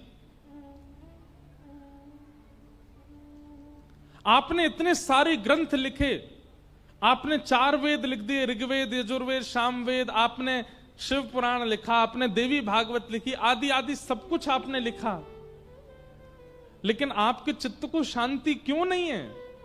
क्योंकि आपने अभी तक प्रेम को प्रस्तावित करने वाला कोई ग्रंथ नहीं लिखा। धर्म अर्थ काम मोक्ष को प्रस्तावित करने वाले ग्रंथ लिखे केवल। व्यास जी ने कहा क्या लिखना चाहिए? बोले ऐसा कोई ग्रंथ लिखो जहां पर भगवान का ऐश्वर्य नहीं, जहां पर भगवान की भगवत तत्वता नहीं, जहां पर भगवान का स्वभाव प्रकाशित होता हो। तब वेद व्यास जी महाराज ने चिंतन किया और भगवान के प्रेम स्वरूप श्री कृष्ण चित्त में प्रकट हो गए, और तब वेद व्यास जी महाराज ने भागवत की रचना की। जहां ठाकुर जी का ऐश्वर्य प्रधान नहीं है, जहां भगवान की भगवत तत्वता प्रधान नहीं है, जहां पर भगवान का बल प्रधान नहीं है, ठाकुर जी का स्वभाव प्रधान है, इसलिए भागवत सर्वश्रेष्ठ है। ठाकुर जी का स्वभाव प्रधान ग्रंथ है भागवत, प्रभाव प्रधान नहीं। श्रीमद् भागवत में शंख चक्र गदा पद्मधारी ठाकुर जी का यश कम है, वंशीधारी ठाकुर जी का यश ज्यादा है। वो ठाकुर जी का प्रभाव है और ये ठाकुर जी का स्वभाव है। आपको पता है वृंदावन में इतने बड़े बड़े राक्षस आए, लेकिन ठाकुर जी ने शस्त्र धारण नहीं किया। क्यों? क्योंकि वहां ठाकुर जी ब्रजवासियों की प्रधानता से रहते हैं, असुरों की प्रधानता से नहीं। बहुत ध्यान से सुनिएगा इस बात को। प्रायोरिटी किसको देते हो वैसा रूप आपका होता है। कोई अगर बिजनेसमैन है, वो घर में टाई लगाए थोड़ी घूमता रहता है, वो घर में तो शॉर्ट्स में ही रहता है, घर में तो टी शर्ट में ही रहता है, घर में तो ऐसे ही पड़ा रहता है। पत्नी बच्चे सब परिवार के अपने लोग हैं, इनके सामने मुझे क्या प्रोफेशनल रहना। और कई बार घर में होते हैं और ऑफिस का कोई व्यक्ति आ जाता है तो फिर आप उससे वैसे ही मिलते हो जैसे आप घर में हो। लेकिन जब आपको अपने कार्य पर जाना होता है, अपने व्यवस्था में जाना होता है, तो फिर आप प्रोफेशनली जाते हो। मथुरा के, द्वारिका के, हस्तिनापुर के, कुरुक्षेत्र मैदान के श्री कृष्ण जो हैं ये प्रोफेशनल हैं, शंख चक्र गदा पद्म लेके रहते हैं। लेकिन वृंदावन के बरहा पीड़म नटवर वपुः कर्णयो कर्णकारम विभ्रदवासः कनक कपिसं वैजयन्तीं च मालाम् रंध्रान् वेणो मधर सुधया पूरयन् गोपवृन्दैः वृंदारण्यम स्वपदरमणम प्राविशद गीत कीर्ति। वहां ठाकुर जी शस्त्र नहीं उठाते। वहां ठाकुर जी अपने प्रभाव में नहीं आते हैं, स्वभाव में ही रहते हैं। एक दिन मधुमंगल बोलो, अरे लाला सुन, तू जहां जावे सबरे तेरी इतनी पूजा करें, जा गली ते निकल जाए सबरी गोपी तेरे ऊपर न्योछावर रह जाए। ठाकुर जी बोले हम मलूक हैं हमारे। मधुमंगल बोलो मलूक तो मैं कम ना हूं लाला, लेकिन तेरे जैसे लत्ता ना है मुंह पे पहनवे को। ब्रजभाषा समझ रहे हो? बताओ लत्ता कहते के हैं? लत्ता किससे कैसे कहते हैं? कपड़ों से। चार लोगन नहीं पता ही बस। मधुमंगल बोलो लाला मलूक तो मैं हूं खूब हूं, लेकिन तेरे जैसे लत्ता ना है मुंह पे, या मारे मुंह कोई पूछे ना है। काऊ देना तेरो मोर मुकुट पहन के, तेरी कारी कामर पहन के, तेरी पीतांबरी पहन के मैं जाऊंगा, सबरे मोह दंडोत करेंगे, सबरी गोपी मेरे रूप पे न्योछावर रह जाएंगे। ठाकुर जी बोले सबरे कामन ने कर लियो, जय मत करियो, बस मेरे लत्तान ने मत पहनियो। तो भार ते बड़े सुंदर लग रहे हैं, लेकिन इनको धारण करने के बाद बड़ो भार है सिर पे। अब ये तो मानवों का स्वभाव रहा है कि जिस काम के लिए मना करो अदबद के उसको करते हैं। मधुमंगल बोलो जरूर इन लत्तान में ही कछु जादू है, तभी मना कर रो मुते, लेकिन मैं मानूंगा ना काउदना अवसर मिले तो। एक दिन ठाकुर जी यमुना स्नान करने के लिए गए, मधुमंगल को संग ले गए, और ठाकुर जी ने अपनी पाग उतारी, मोर पंख उतार दियो, गले के हार उतार दिए, कौंधनी उतार दी, पीतांबरी उतारी, कारी कमरी उतारी। नेक्स्ट सो ठाकुर जी ने केवल एक धोती को एक लांग लगा करके एक घुटने से ऊपर ऊपर तक को एक भाव पहन लियो और कूद गए ठाकुर जी अपनी चोटी बना करके सिर पे। मधुमंगल आजा, बोले हाँ आ रहा हूं। मधुमंगल भी कपड़ा उतार रहा अपने, ठाकुर जी तैर रहे यहां थे वहां। अब कपड़ा उतार के मधुमंगल कूदो नहीं, ठाकुर जी के लत्ता ने लेके भाग गए हो, और एक पेड़ के पीछे जाके जल्दी जल्दी पीतांबरी पहनी, सिर पे पाग बांधी और मोर पिछ धारण कियो, कानन में कुंडल पहन लिए, कारी कमली लेके ठाकुर जी की वंशी लेकर के वहां फूंक मारन लगो। ठाकुर जी ने जैसे ठाकुर जी बोले ए मधुमंगल जल्दी उतार दे, जल्दी उतार दे इन लत्तन ने। वो लाला एक बार वृंदावन में घूम के आंदे मुए, मैं तो देखूं इन लत्तन ते कैसो असर होवेगो। ठाकुर जी बोले बहुत पछतावेगो, उतार दे। नहीं मानो, दौड़ गए वृंदावन की ओर। यहां कंस ने एक राक्षस भेजा, उसका नाम था केसी। राक्षस जाते जाते कंस से बोला आपके जो शत्रु कृष्ण हैं उनका हुलिया कैसा है? कंस बोलो पीतांबरी पहनता है, काली कमली ओढ़ता है, सिर पे पाग बांधता है और मोर पिछ लगाता है और वंश लिए घूमता है। केसी बोले आपका काम हो जाएगा, बस देखो। अब इतने में ही राक्षस केसी आया और ठाकुर जी को आभूषण और वस्त्रों से ही ढूंढ रहा था, तभी उसको मधुमंगल दिख गया। मोर पिछ भी है, वंशी भी बजा रहा है, पीतांबरी भी पहनी है, और इसने तो काली। कोई गोपी तो न्योछावर भई ना, कोई ब्रजवासी तो वहां पे बेचारो लट्टू भयो ना, एक राक्षस पड़ गयो पीछे। अब मधुमंगल भागो, लाला बचा, लाला बचा, लाला बचा। दौड़ो दौड़ो यमुना जी पे पहुंचो। ठाकुर जी वहां प्रतीक्षा कर रहे। मधुमंगल चिल्ला तो लाला जल्दी बचा, देख तू जावे तो गोपी सब तो पे आनंद है जाए, सब तेरी आरती उतारे, सब तेरी भले, मेरे पीछे तो राक्षस पड़ो लाला। ठाकुर जी कह रहे ना अब मैं ना आऊंगा, तू ही निपट आते। मधुमंगल चरण में, अरे लाला तू मेरो लाला ना, आज के बाद तेरी सौं खा के कहूं कभी तेरा रूप धारण नहीं करूंगा, तू देख यार। ठाकुर जी ने एक मुष्टिक प्रहार किया। यमुना जी के घाट पे आज भी केसी घाट है, और केसी नाम के राक्षस का वध किया। मधुमंगल ने सबरे वस्त्र उतार करके ठाकुर जी के आगे धर दिए, बोले लाला तू ही संभाल इन्हें, तो हम ना धारण कर सके। ये ठाकुर जी का कैसा स्वरूप है? ये प्रभाव नहीं है, ये स्वभाव है। क्योंकि ठाकुर जी प्रेमी श्री कृष्ण हैं, और उनके प्रेम स्वरूप को जहां विशेष रूप से प्रस्तावित किया गया वो श्रीमद् भागवत है।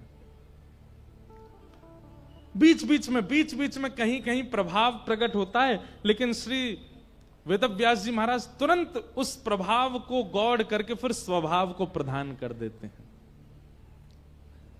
7 कोस लंबे चौड़े गिरिराज पर्वत धारण किए अपनी बाम हस्त की कन्नी उंगली के नख पे। ब्रजवासी आकर के अपनी अपनी छड़ी लगा करके खड़े हैं। ठाकुर जी बोले, जी सब क्या कर रहे हो भैया? बोले, लाला छड़ी लगा रहे हैं, गिरिराज जी नीचे आ जाएंगे। अच्छा, तुम्हारी छड़ी पर टिक रहे हैं, ये मेरी उंगली पर ना है। ब्रजवासी कह रहे हैं, लाला तू तो ऐसी नाटक कर रहा हो उंगली लगावे को, तेरी उंगली में इतनी सामर्थ कहां जो गिरिराज जी उठा में। ठाकुर जी के नेत्र सजल हो गए। बोले, धन्य है ब्रजवासी, इनके सामने कछु लीला कर लूं मैं, लेकिन इनको ये भरोसा है कि जे हमारो लाला ही है, ये परमात्मा ना है सके। जहां ठाकुर जी का प्रभाव ही नहीं दिख रहा है वो प्रेम है। हमें प्रभाव दिखता है, इसीलिए हम बिहारी जी के आगे झोली फैला देते हैं। बिहारी जी आए भर दो, या मैं ये दे दो, ऐसा कर दो, क्योंकि हमारे अंदर ये विश्वास है कि प्रभावशाली हैं ये। हमारे वृंदावन में कई संत तो आज भी बिहारी जी के पास जामे और दूर से ही ऐसे हाथ करेंगे, लाल जी जुग जुग जियो, आनंद करो, खूब मजे में रहो।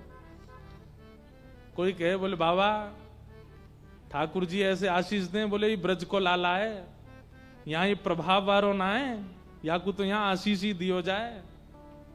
ब्रज के सब नर नारी क्या करें, लाला को आशीष ही दें।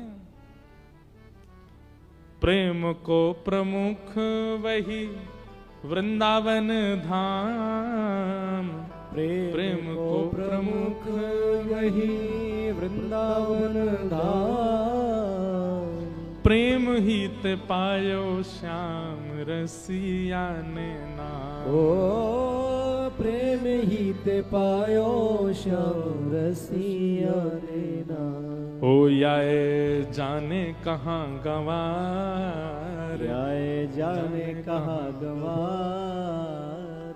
प्रेम नदिया की सदा उल्टी बहधार, कौन पावे आपको पार। प्रेम नदिया की सदा उल्टी बहधार, कौन पावे आपको पार। प्रेम नदिया की सदा उल्टी बहधार। अरे कौन पावे आपको पार, प्रेम नदिया की सदा उल्टी बहधार। पावे आपको पार।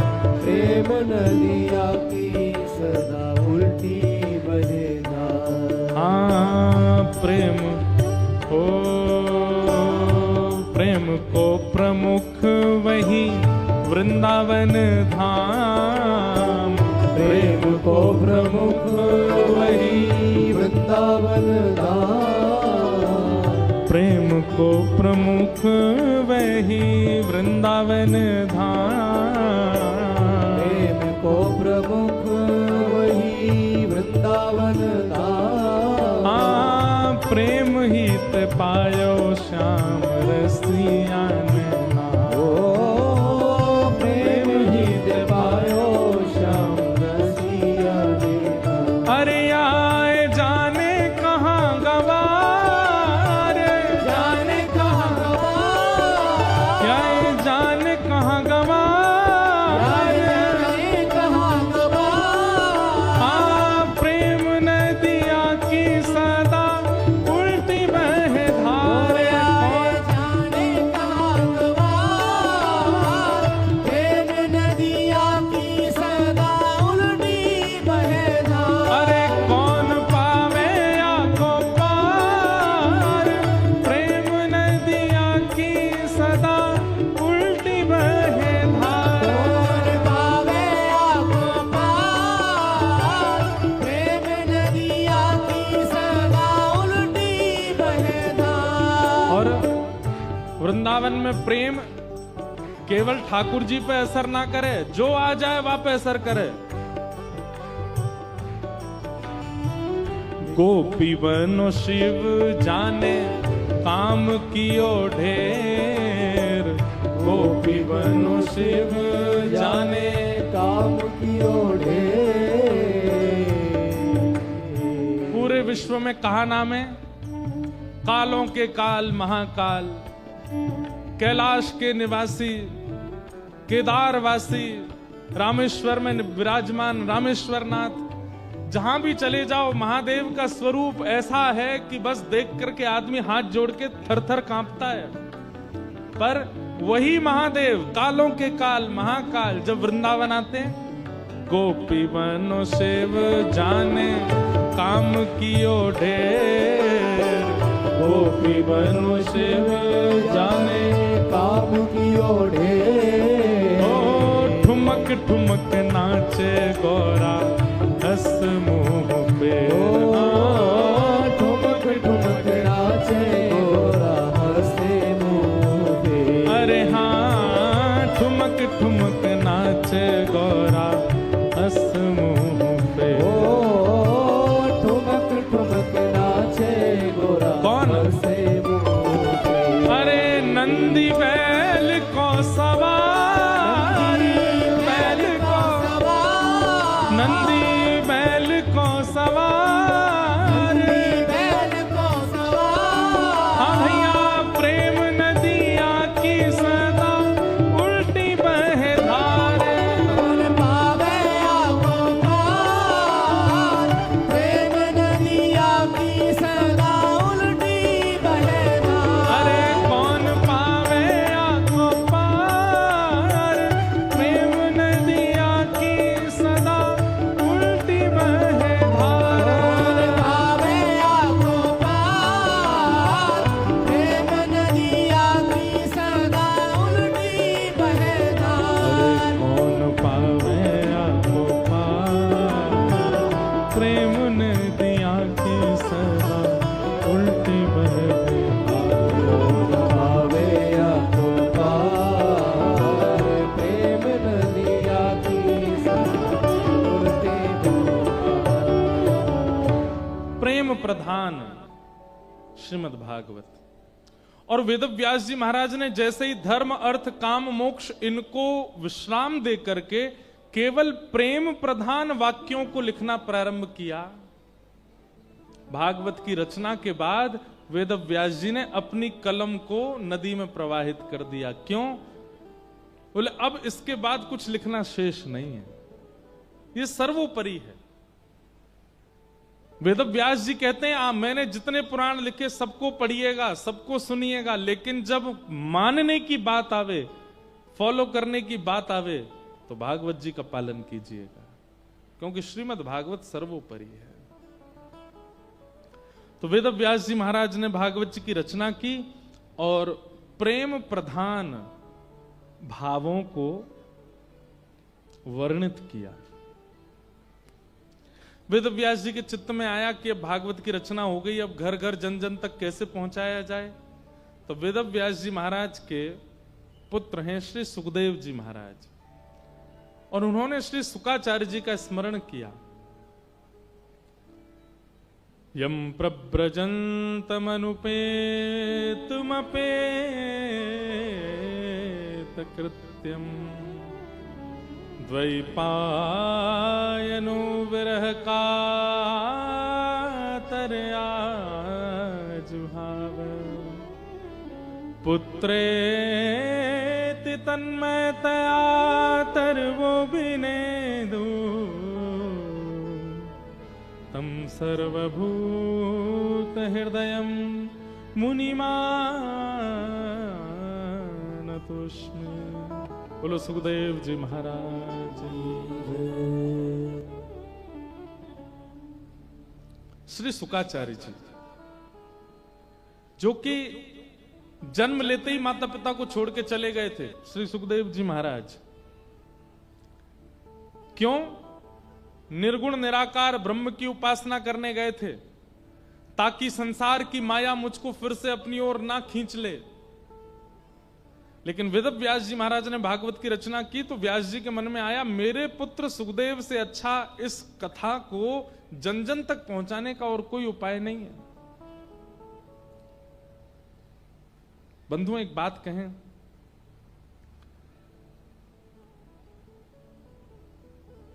पुत्र को जन्म देना मां की जिम्मेवारी है, पर उस पुत्र को पात्र बनाना यह पिता की जिम्मेवारी है। पुत्र होने की जितनी प्रशंसा पूरे घर में मनाई जाती है ना, उत्सव मनाए जाते हैं, पटाखे फोड़े जाते हैं, मत किया कीजिए। जब पुत्र पात्र बन जाए तब उत्सव मनाइएगा। आजकल पुत्र और पुत्री के होने का उत्सव तो होता है, पर वो पात्र नहीं बन पाते, वो पुत्र तक ही सीमित रह जाते हैं। ये प पर जो ऊ की मात्रा है ना, ये दर्शाती है कि ये उल्टा ही है। इस मात्रा को माता पिता की जिम्मेवारी है कि सुधारे।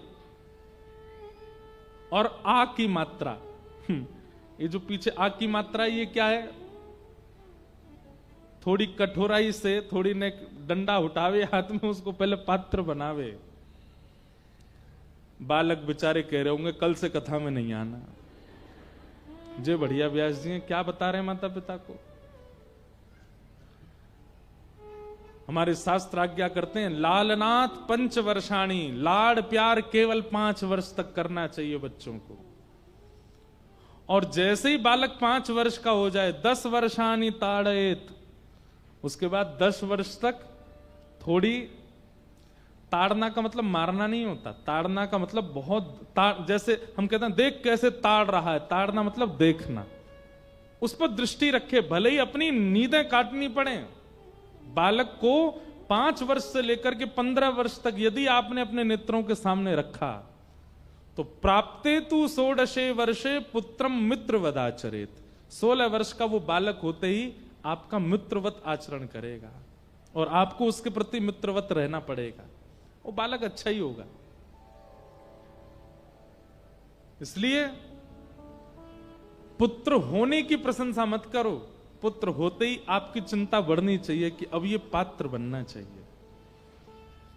और पात्र बनाने के चक्कर में कहीं इतने सीरियस मत हो जाना कि बेचारे को जीन नहीं दो, सांस नहीं लेने दो, ऐसा भी मत करना। बहुत स्वाभाविक, बहुत बहुत ये भी सत्संगी सिखाएगा कि बालकों से व्यवहार कैसा किया जाता है, बालकों के प्रति बातचीत और उनके साथ हंसना बोलना कैसा होना चाहिए। पात्र बनाइए।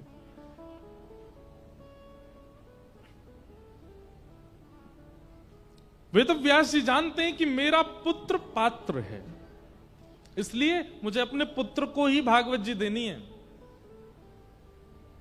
और कहीं ना कहीं ऐसा भी हम सोच सकते हैं कि वेद व्यास जी परीक्षा लेना चाह रहे थे कि मेरा पुत्र पात्र बना है कि नहीं, और उस परीक्षा के लिए उन्होंने एक लीला की।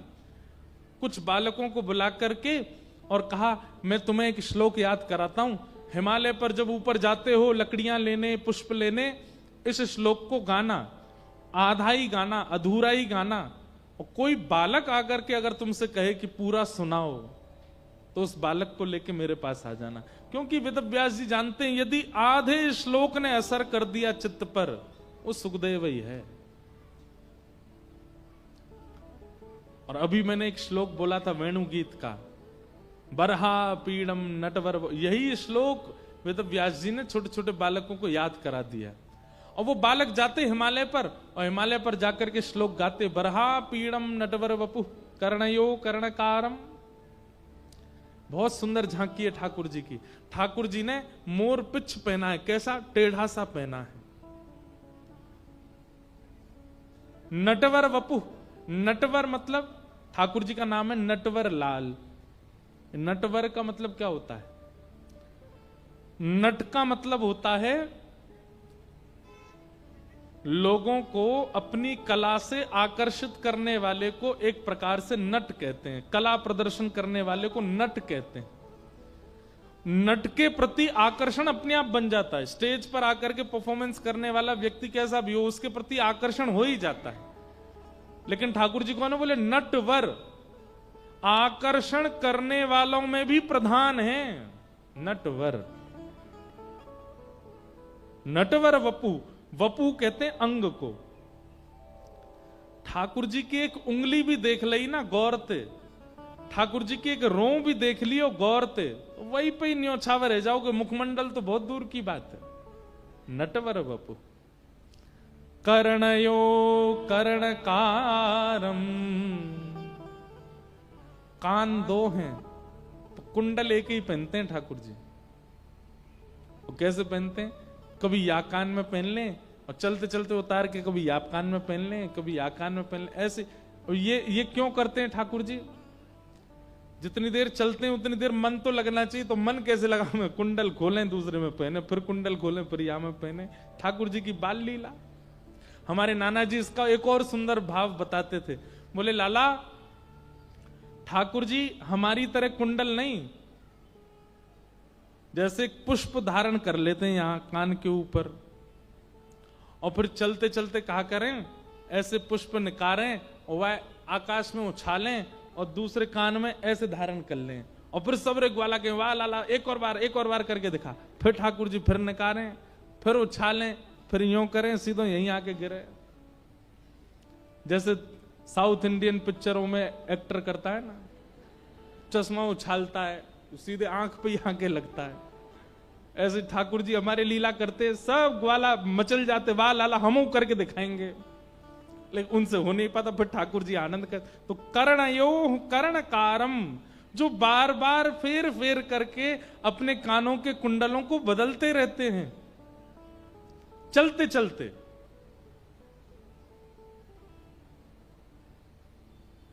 विभ्रदवा सह कनक कपिसं वैजयंतीं च मालाम्।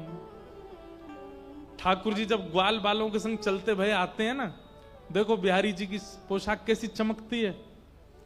अब मधुमंगल श्रीदामा आदि ये सब लोग जब चलते हैं ठाकुर जी के बीच में, ठाकुर जी की अलग ही चमक होती है। कोई दूर से भी गुजर रहा होता है, एक बार देख लेता है तो एक बार देखने के बाद फिर देखता है और फिर स्थिर होकर देखता रहता है, कैसे चलते आ रहे हैं, मनोहर चाल। वैजयंती माला पहनी है ठाकुर जी ने। वैजयंती माला किसको कहते हैं? वैजयंती माला में 11 प्रकार के अलग अलग पुष्प हैं। या तो 11 प्रकार के अलग पुष्प, या फिर 11 प्रकार के रत्न, या फिर 11 प्रकार की मणियों से उसकी बहुत सुंदर व्याख्या है, विस्तृत व्याख्या है वैजयंती माला की। ठाकुर जी वो धारण करते हैं। तो 11 पुष्प ऐसे नहीं एक के पीछे एक पिरो दियो, उसकी सजावट ऐसी की गई है, वो 11 अलग अलग रंग अलग अलग दिखाई देते हैं, ठाकुर जी उसको धारण करते। वैजयंतीं च माला रंध्रान वेणो अधर सुधया पूरयन गोप वृंदई। श्रीमद् भागवत का वेणु गीत सुनने लायक है।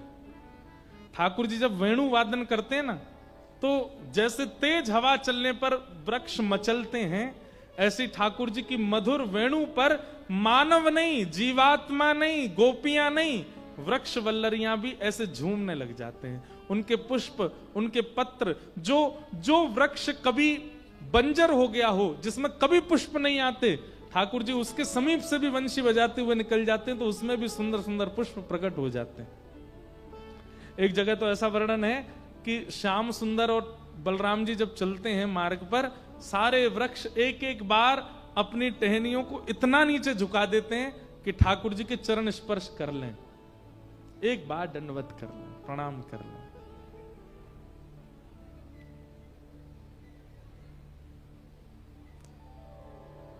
रंध्रान वेणु अधर सुधया पूरयन गोप वृंदई। वृंदारण्यम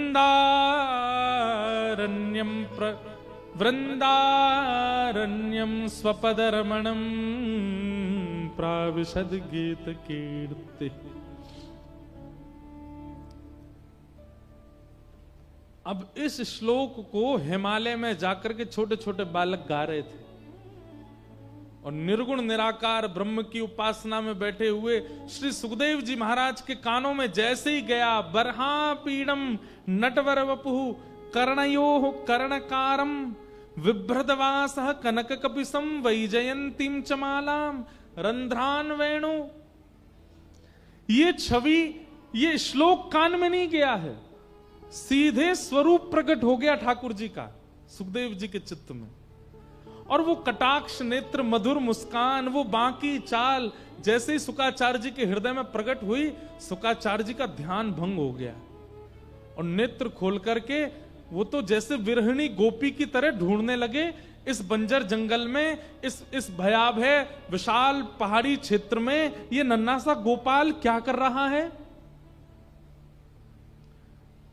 गूंज आ रही थी दूर से छोटे छोटे बालकों के मधुर स्वर की। दौड़े हैं श्री सुखदेव जी महाराज और उन बालकों से जाकर के एक व्याकुल गोपी की तरह पूछने लगे, कौन है ये जिसके बारे में तुम गा रहे हो? ये जो वंशी बजा रहा है, जिसके कानों में कुंडल है, जो पीतांबरी पहना है, जिसने मोरपंख, ये कौन है? इसके बारे में और बताओ। किसका बेटा है, किसका भाई है, कहां रहता है, इसके बारे में थोड़ा और तो बताओ। छोटे छोटे बालक बोले, हमें तो बस इतना ही आता है, इनकी पूरी जानकारी हमारे गुरुदेव के पास है, आपको इच्छा हो तो चलो। और श्री सुखदेव जी महाराज उन बालकों के साथ आए। जैसे ही आकर के देखा, बद्रिकाश्रम में सरस्वती नदी के तट पर आश्रम श्री वेदव्यास जी महाराज का, देखते ही शुकाचार्य जी प्रसन्न हो गए, ये तो मेरे पिताजी हैं। चरणों में जाकर के प्रणाम किया, पिताजी। हालचाल नहीं पूछा, कोई और बात नहीं, सीधे ये बच्चे जो श्लोक गा रहे थे उसमें जिस रूप का वर्णन था, मैं उन्हें और जानना चाहता हूं। मानो जैसे उन्होंने मेरा चित्त पकड़ लिया है। पिताजी ये कौन है, इनके बारे में मुझे बताओ। तब वेदव्यास जी महाराज ने श्री सुखदेव जी महाराज को भागवत की कथा अध्ययन कराई, सुनाई। और श्री सुखदेव जी महाराज उस मधुर कथा को श्रवण करके, अध्ययन करके अत्यंत शांत हृदय के हो गए, अत्यंत प्रसन्न चित्त होगा। मैंने कल भी कहा था ना, बहुत बहुत लाइट फील कराती है कथा। आप जैसे मानो एक पंखुड़ी हवा में लहराती है ना, ऐसे लहराने लगोगे अपने जीवन में। जीवन में आने वाली विपत्तियां इतनी परेशान नहीं करेंगी आपको। ऐसे हो गए श्री सुखदेव जी महाराज। और पिताजी को प्रणाम करके निकल पड़े। तभी गंगा जी के तट पर एक प्यासा बैठा था जिसका नाम था परीक्षित। उन परीक्षित जी को जाकर के श्री सुखदेव जी ने यही भागवत की कथा सुनाई। प्रश्न उठता है, गंगा जी के तट पर कोई प्यासा कैसे रह सकता है? बोले, उनकी प्यास गंगा जी बुझा नहीं सकती थी, वो विचित्र प्यास थी। सौनकादि ऋषियों ने प्रश्न किया, महाराज अब कृपा करके हमको परीक्षित के बारे में बताओ, ये परीक्षित कौन है? इन परीक्षित के बारे में हमें विस्तार से बताओ। और यहां से महाभारत का प्रसंग प्रारंभ होता है।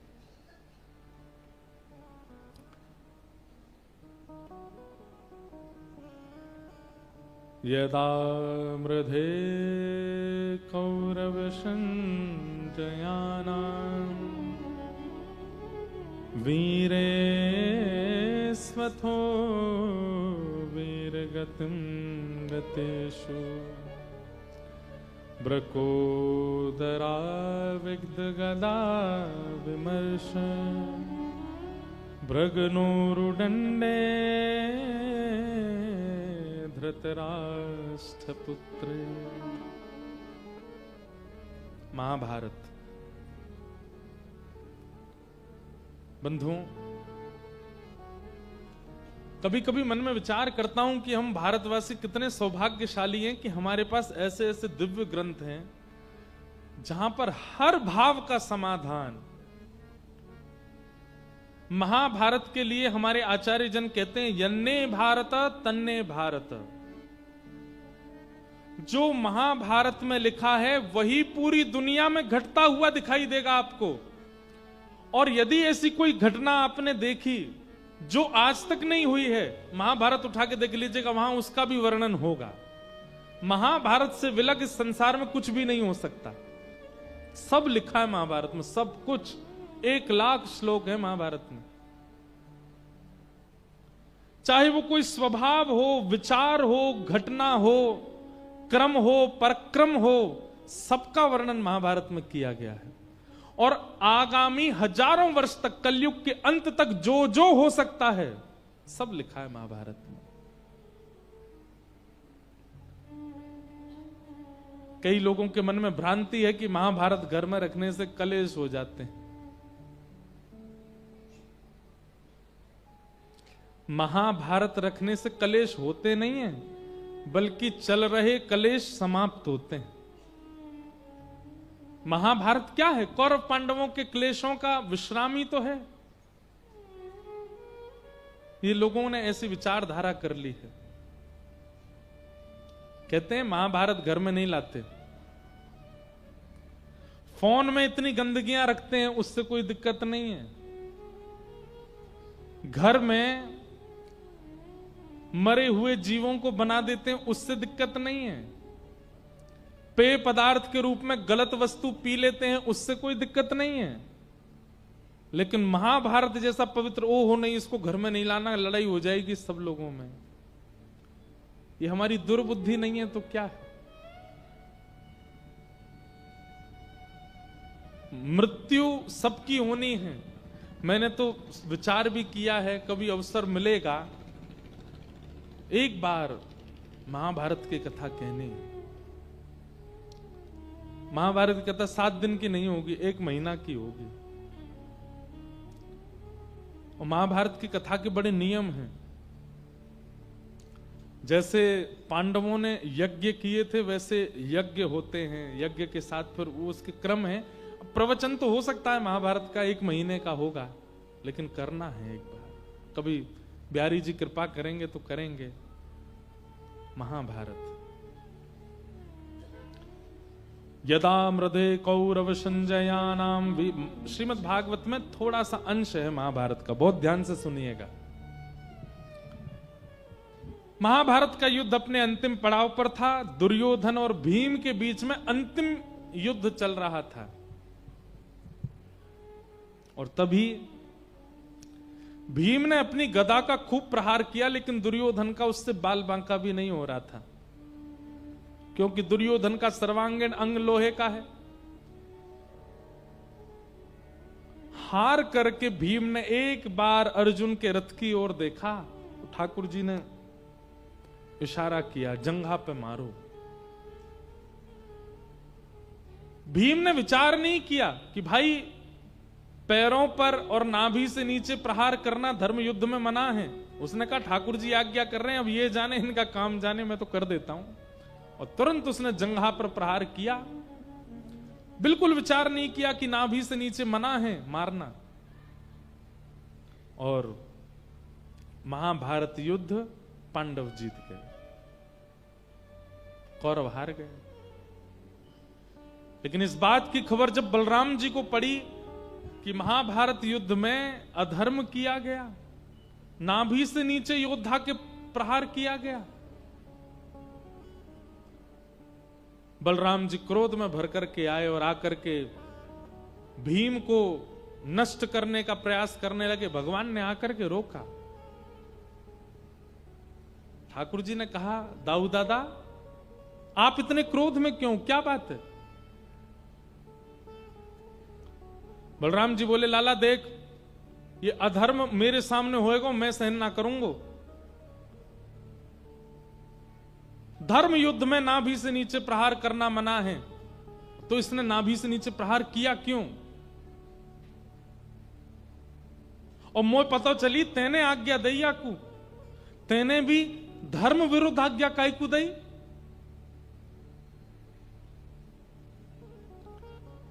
ठाकुर जी ने कहा, थोड़ी देर ने शांत रहो भैया, ने बैठो, बात करें थोड़ी देर। बलराम जी बैठे, बोले लाला जल्दी बता, ये सब क्यों करवायो तेने? ठाकुर जी बोले, पहली बात तो पूरे महाभारत युद्ध में आपके दर्शन नहीं हुए, अचानक से आप कैसे प्रकट है गए? बलराम जी बोले मुझे पता चला कि अधर्म हो रहा है तो इसलिए मैं बीच बचाव के लिए आया। ठाकुर जी बोले अच्छा, तो अधर्म जहां भी होता है आप पहुंचते हो, तो फिर द्रौपदी के चीरहरण में क्यों नहीं गए? जब भरी सभा में हमारी बहन निर्वस्त्र की जा रही थी,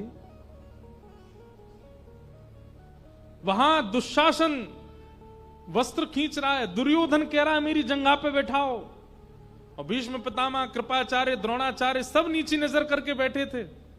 इतना बड़ा अधर्म हो रहा था कौरवों की उस सभा में, मुझे दूर दूर तक आप दिखाई नहीं दिए। तब वो तो भली द्रौपदी ने अंतिम समय जब मुझे पुकारा तो मैं वस्त्र बनकर के आया और उसकी रक्षा की, नहीं तो हमारी बहन तो निर्वस्त्र हो जाती भरी सभा में। एक अबला नारी, और वो भी रजस्वला अवस्था में निर्वस्त्र हो रही थी, तब आप दिखाई नहीं दिए भैया मुझे। और आज उसी महिला को निर्वस्त्र करने वाले की जंघा पर प्रहार कर दिया तो आप बीच बचाव करने आ गए, और यहां धर्म का पाठ पढ़ाने आ गए कि नाभि से नीचे प्रहार करना धर्म होता है। बलराम जी निर्बाक हो गए, शांत हो गए। बंधुओं, आप एक भी विषय ऐसा महाभारत का उठा लीजिए जिस पर आपको संशय हो रहा हो कि ठाकुर जी ने ये गलत किया, और उसका समाधान पूछिएगा किसी से, ठाकुर जी की बुद्धि की पराकाष्ठा आप पहचान नहीं सकते। एक क्रिया भी ऐसी नहीं है पूरी महाभारत में जहां पर आप भगवान पर प्रश्न उठा सको कि इन्होंने ये गलत किया।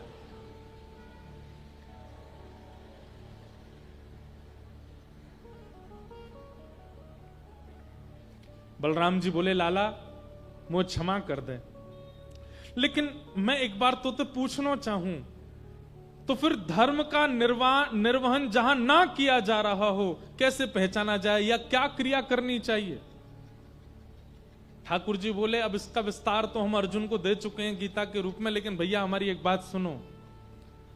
दुर्योधन जैसे अधर्मियों को यदि कभी मारने की नौबत आए और उस समय यदि अधर्म ही किया जाए, अधर्म से मारा जाए, तो कोई दोष नहीं। अबला नारी के ऊपर दृष्टि रखने वाला, छोटे छोटे बालकों के प्रति कुभाव रखने वाला, माता पिता के प्रति दोह रखने वाला ऐसा व्यक्ति यदि कभी सामने आ जाए और उसके पाप का घड़ा इतना भर चुका हो कि मृत्यु ही एकमात्र उपाय है, तो फिर धर्म का विचार नहीं करते भैया। रावण भी ब्राह्मण था, लेकिन एक अबला नारी को अपहरण करके ले गया। ऐसा ब्राह्मण किस ब्राह्मण स्वरूप का है जो कुदृष्टि रखता है, परिस्त्री गमन करे, परिस्त्री गमन की भावना चित्त में रखे? उसकी मृत्यु हुई और परमात्मा के हाथों ही हुई।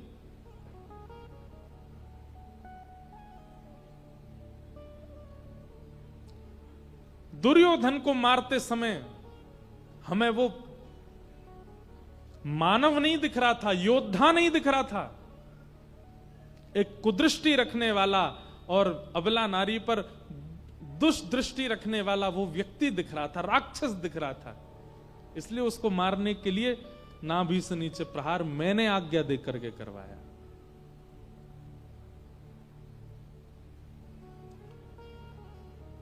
बलराम जी ने हाथ जोड़े, बोले लाला क्षमा कर। ठाकुर जी बोले कोई बात नहीं। पांडवों की विजय हुई और यहां दुर्योधन तड़प रहा था कुरुक्षेत्र के मैदान में। तभी वहां गुरुपुत्र अश्वत्थामा का आगमन हुआ और गुरुपुत्र से कह दिया, बोले देखो मैं यदि हस्तिनापुर की गद्दी पर नहीं बैठा हूं तो मैं पांडवों को भी बैठा नहीं देखना चाहता। बोले अब क्या कर सकते हैं, अब तो युद्ध विश्राम हो गया। बोले जब ये अधर्म कर सकते हैं नाभि से नीचे प्रहार करके, तो हम क्यों ना करें, हम भी करेंगे। कैसे? सोते हुए पांडवों को मार दो। अश्वत्थामा गया, लेकिन ठाकुर जी पांडवों को लेकर के अन्यत्र कहीं चले गए। अंधेरे में द्रौपदी के सोते हुए 5 बालक मार दिए। दूसरे दिन जैसे ही देखा द्रौपदी के 5 बालक मरे पड़े हैं, द्रौपदी रुदन करने लगी। अर्जुन ने प्रतिज्ञा धारण कर ली, जिसने भी मारा उसको जीवित नहीं छोड़ूंगा, मेरी प्रतिज्ञा है।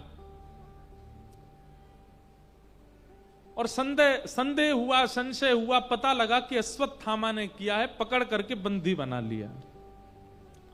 इस पूरे प्रकरण की सबसे विशेष बात अब प्रकट होती है। जैसे ही अश्वत्थामा को बंदी बनाकर के सभा में प्रस्तुत किया गया और द्रौपदी को बुलाया गया कि तुम्हारे बालकों का हत्यारा मिल गया है, चलो। द्रौपदी ने कहा मैं एक बार देखना चाहती हूं कि कौन है जिसने मेरे निर्दोष बालकों को मारा। तो जैसे ही उसको पता चला कि गुरुपुत्र अश्वत्थामा,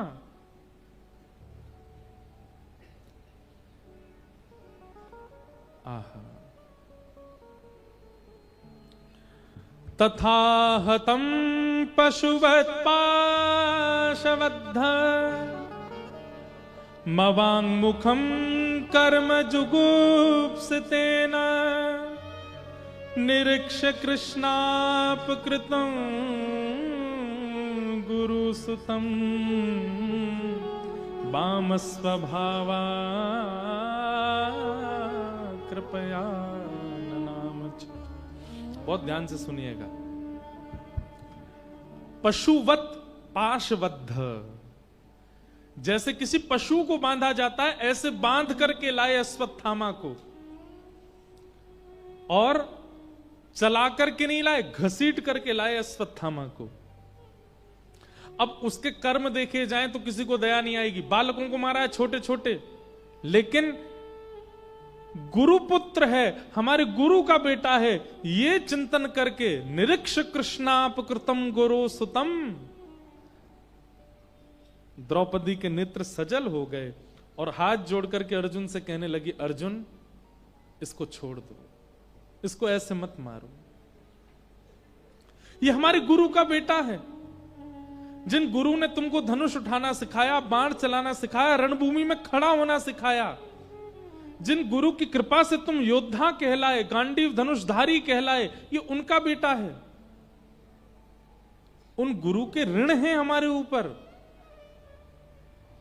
चलो महाभारत युद्ध में वे विपक्ष में थे इसलिए मारे गए, लेकिन कम से कम उनके परिवार के प्रति तो थोड़ी कृतज्ञता रखो। बंधुओं, आपको सुनने में बहुत सामान्य सी बात लग रही होगी, लेकिन द्रौपदी उन बालकों की माता है जो मारे गए हैं, और अश्वत्थामा उनका हत्यारा है, और द्रौपदी उसके लिए कह रही है कि इसको मुक्त कर दो। वहां खड़े सब आश्चर्यचकित हो गए, लेकिन दूर खड़े श्री कृष्ण के नेत्र सजल हो गए। प्रेम से भर गया ठाकुर जी का चित्त, और ठाकुर जी ने द्रौपदी को अपना नाम दे दिया, निरीक्ष कृष्णा, मैं कृष्ण हूं और मेरी बहन कृष्णा। क्यों? दया का स्वभाव। बालकों के हत्यारे के लिए कहती है कि इसको छोड़ दो।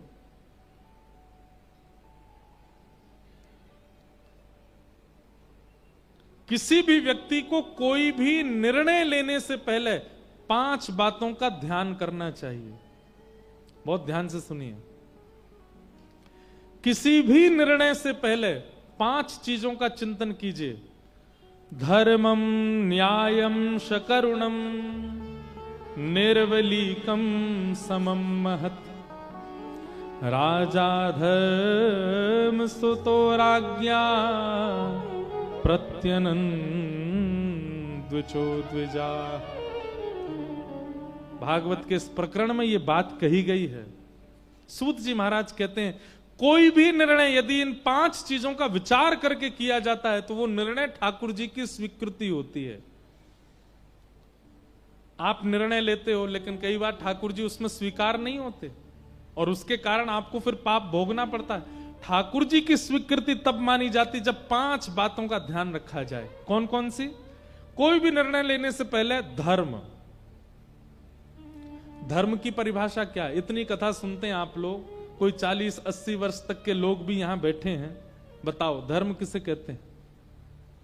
सीधी परिभाषा, धार्यते इति धर्म। जो धारण करता है उसे धर्म कहते हैं। आपकी क्रिया, आपके विचार, आपका स्वभाव, आपकी करनी, जिससे सब धारण होते हैं, उसको धर्म कहा जाता है। निर्णय लेने से पहले धर्म का विचार करो कि मैं जो निर्णय ले रहा हूं ये सबको धारण करेगा। दूसरी बात, न्यायम। अपने किसी भी निर्णय से पहले यह विचार करो इससे कहीं पक्षपात तो नहीं हो जाएगा, दोनों पक्षों का न्याय हो तो ही निर्णय लीजिए। धर्मम न्यायम। और तीसरी बात कही सकरुणम। अपने निर्णय में दया को स्थान दीजिएगा, निर्दयी होकर के कोई निर्णय मत लीजिएगा। यदि बिना दया के कोई निर्णय लिया जाएगा, ठाकुर जी का वो उस निर्णय के प्रति अस्वीकृति होगी। दया। धर्मम न्यायम करुणम। और फिर कहा निर्विलीकम। निर्विलीकम मतलब निष्कपटता। कोई एक व्यक्ति आपका ज्यादा घनिष्ठ है, हमारा स्वभाव ऐसा होता है कि हमारे ही व्यक्ति ने गलत किया, लेकिन हम लोग भीतर कमरे में क्या बात करते हैं, भाई देखो कुछ भी हो, गलत तो हमारा आदमी है लेकिन बचाना भी तो हमें ही है। और हम ऐसा निर्णय लेते हैं, जाके उसको बचाते हैं। नहीं, निष्कपटता। और अंतिम बात कही समम महत। समता होनी चाहिए। यदि अपराधी अपना पुत्र है, भगवान श्री कृष्ण ने यदुवंशियों को श्राप